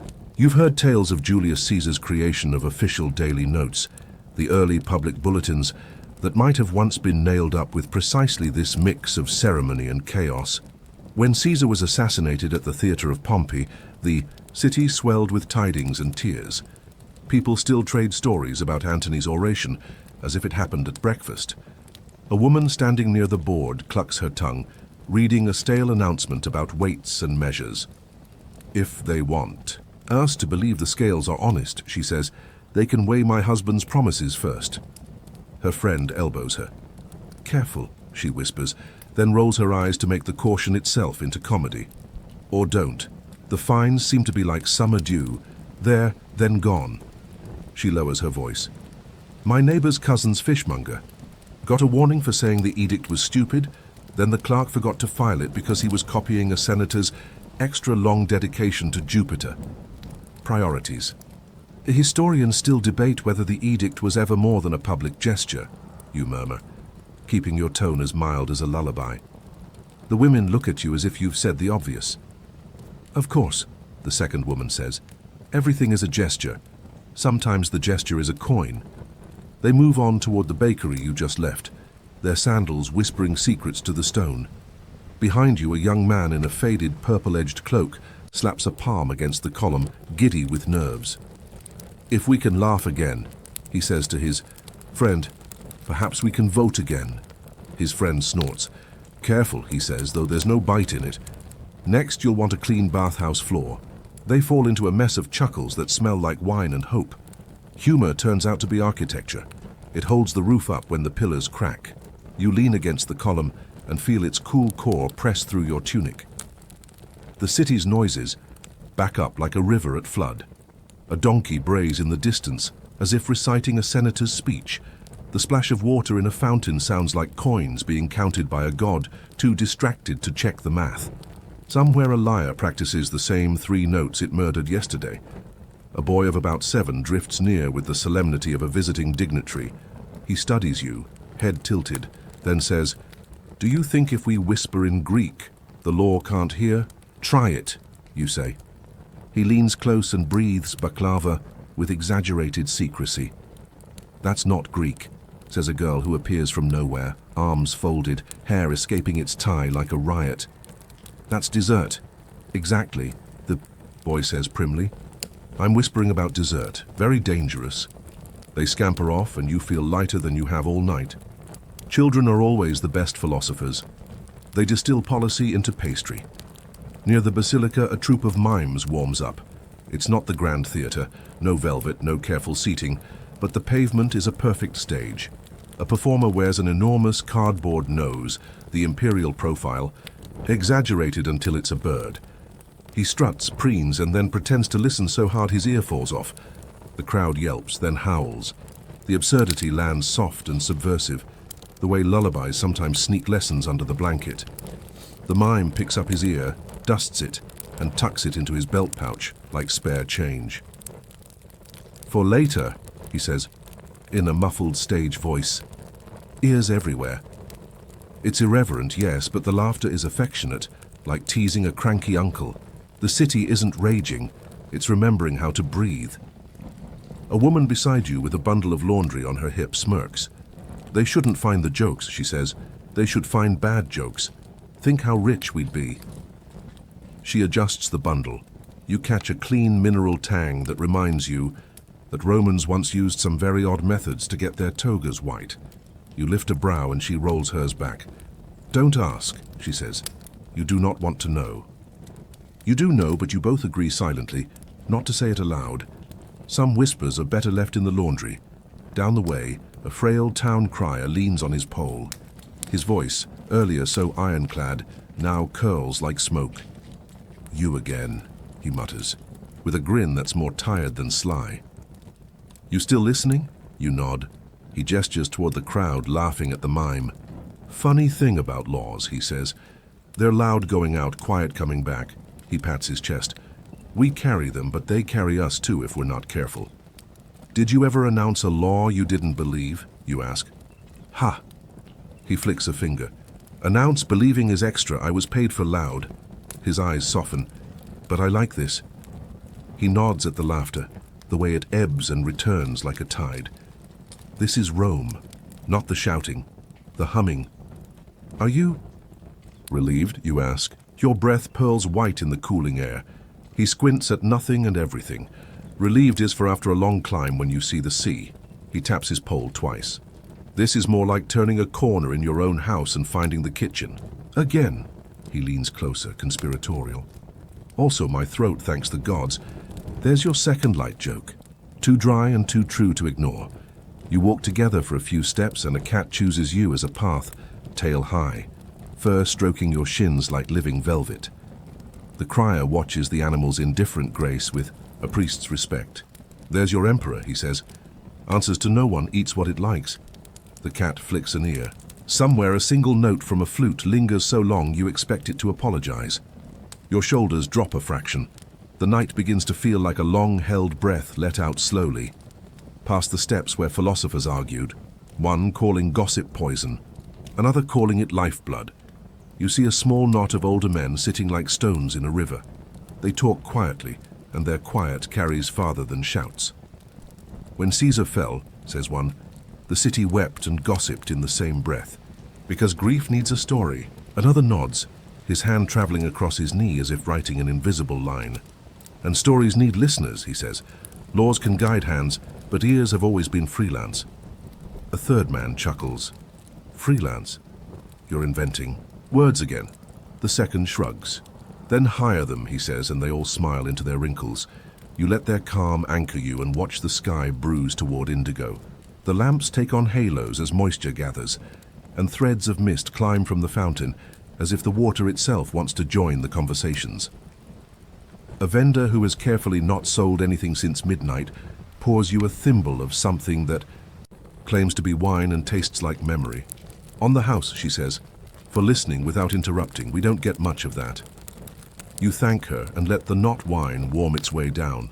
It carries a faint spice, a whisper of resin, a suggestion that someone once stored the amphora beside a pine tree and called it aging. You turn a corner, and the street opens onto a little square where a musician scrapes at a lyre as if asking, "Fail to confess." Two children spin, caught in the web of the melody. Their sandals tick like metronomes. An old woman sways while keeping her eyes on her basket of herbs, which has seen more mornings than some emperors. They come and go, she says to you, almost singing it. Laws, men, the price of onions. But voices, she pinches time, as if it were an idea. Voices linger. She glances up with abrupt brightness. Do you know the trick with onions and a whisper? You shake your head. There is a trick. Not really, she says, and cackles. That's the trick. There's your third light joke, spry as a sparrow. Above a balcony creaks. Someone pours water from a jar and it hits the street with a sound like the end of an argument. You think of the edict, that it tried to be an end, a full stop in a city of commas, and you picture the ink drying even as 1,000 mouths re-wet it with their breath. Maybe the city needed the pressure to remember it has lungs. Maybe the emperor, isolated in his lamplit rooms, has learned that listening through scrolls isn't the same as hearing in the street. You hope so, though hope in Rome is like garum. Strong, useful in drops, overwhelming by the cup. At the far edge of the forum, a tiny group rehearses a scene for the morning, something civic and harmless, a small procession with laurel and a modest speech. The leader forgets his line and improvises. Citizens, let us honor the... He pauses, grins at the crowd of 4 insomniacs and finishes, "The ability to talk without getting fined for it." The insomniacs clap. It's less a rally than a bedtime story, and the city seems willing, at last, to sink into its blankets. You sit on the steps with your back to a pillar and your knees tenting your tunic. The stone is cool enough to make your elbows notice their own bones. A pair of teenagers ambles by, arguing softly about who first carved a certain joke on a certain wall. "I did," says one. "You only added the donkey." The other sniffs. The donkey makes the joke. They continue into the night like the world's oldest creative team. A dog pads past, nails ticking, and gives you a glance that says it has definitely heard it all before. If there were notifications in this world, you'd swipe them away with a sleepy smile. The city has moved from alert mode to do not disturb. Somewhere, behind the palace walls, you imagine a single lamp still burning. Perhaps the emperor has learned to sleep with wonder and worry side by side, like roommates who no longer argue about the blanket. Perhaps he listens to the same night you do and understands that control is not the same as quiet, and quiet is not the same as peace.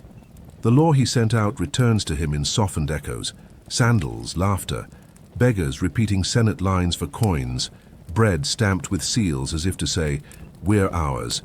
You picture his table of tablets like a flock of dark birds that will be released in the morning but for now roost. If you were unkind, you'd make a joke about caging sparrows. If you are kind, you'll think about opening windows. A thin streak of silver shows in the east, barely there, as if morning is practicing its entrance. The torches lower themselves. The hiss becomes a whisper, then a memory. A woman yawns and covers her mouth with the back of her hand like a modest queen. The night doesn't end so much as fold itself neatly and slide into a drawer. You realize you are tired in the best way. Tired like someone who has walked a city and been walked by it. Tired like the last singer at a long party. Voice soft, but smiling. You stand and stretch and listen one more time. The city answers with small sounds, the clink of a cup, the skitter of a mouse that refuses to believe in law, the last joke of the mime ringing in a quiet that approves. If this were a modern movie, the credits would roll over a montage of lamplight and stray cats. Instead, you get the original version, a sky slowly brightening while the forum hums the key it woke up in centuries ago. "Hey," says the crier, who has appeared again like a helpful ghost, "before you go." He gestures toward the colonnade where the acts and edicts will be posted in a few hours. Whatever they write next, remember to walk. Walk and listen. He smiles with one corner of his mouth. It keeps the words honest. You nod because sometimes the best reply is weight shifting from one foot to the other. As you head back through the arch, the baker's door opens for an instant and lets out a breath of heat and time. A boy shouts, "Don't burn the seals." And someone shouts back, "Then don't tell stories while you bake." Laughter again, muted this time like the city tucking itself in. A guard leans his head against the wall for a moment that could be prayer or a nap. The mime packs his ear into a basket. The philosophers decide to agree to disagree until after. Bread. A woman in the shadows counts her coins, 2 fingers against each clink, and for once doesn't recount. Everyone has decided, temporarily, that they have enough. And now the final section slows without telling you. The cities you've walked in your life, all the ones with humming nights and muttered mornings, seem to line up behind Rome like lanterns along a path. The torches become fewer, the lamps private, the stars quietly take back the sky. The stone beneath your feet remembers the day's heat but lets go of it gently, like a friend who knows how to say goodbye without drama. A breeze moves through the colonnade and carries with it what remains of the night. A little smoke, a thread of wine, a faded argument, the rind of a joke. It is not silence, it is a resting of instruments. You lean a shoulder to the pillar one. Last time and feel the marble's patient coolness, older than laws, older than the stories those laws tried to discipline. In another hour, notices will be posted, loaves will be stacked, sandals will start their daily music. But here, at the edge of dawn, the city balances on the quiet that makes sound possible. Your breath matches it. The fountains soften their silver to a lullaby. The painted eyes of old statues reflect the faintest morning and close inward. while the cats find their favorite steps and curl like commas at the end of long sentences. No more new names, no more fresh edicts, no surprise knock at the door of the story. Just the soft persistence of voices thinning into tomorrow. You can keep a handful of them. The whisper of a baker's stamp, the crier's throat clearing like a tiny drum, the children teasing dessert with the seriousness of diplomats, the gentle audacity of laughter when it finally knows it's safe to come home. Keep them and let them settle like warm dust in a sunbeam. If you feel your eyes grow heavy, that is the best law tonight. Sleep, because the city will keep humming without you for a while. Sleep, because even empires have to pause between sentences. Sleep, because all the echoes beyond the emperor have found a place to rest, and they do not need you to hold them up. Good night, and let the last torch become a star. Let the last rumor become a yawn. Let the last laugh become your own breath, smoothing into the dark. End of script. Sweet dreams.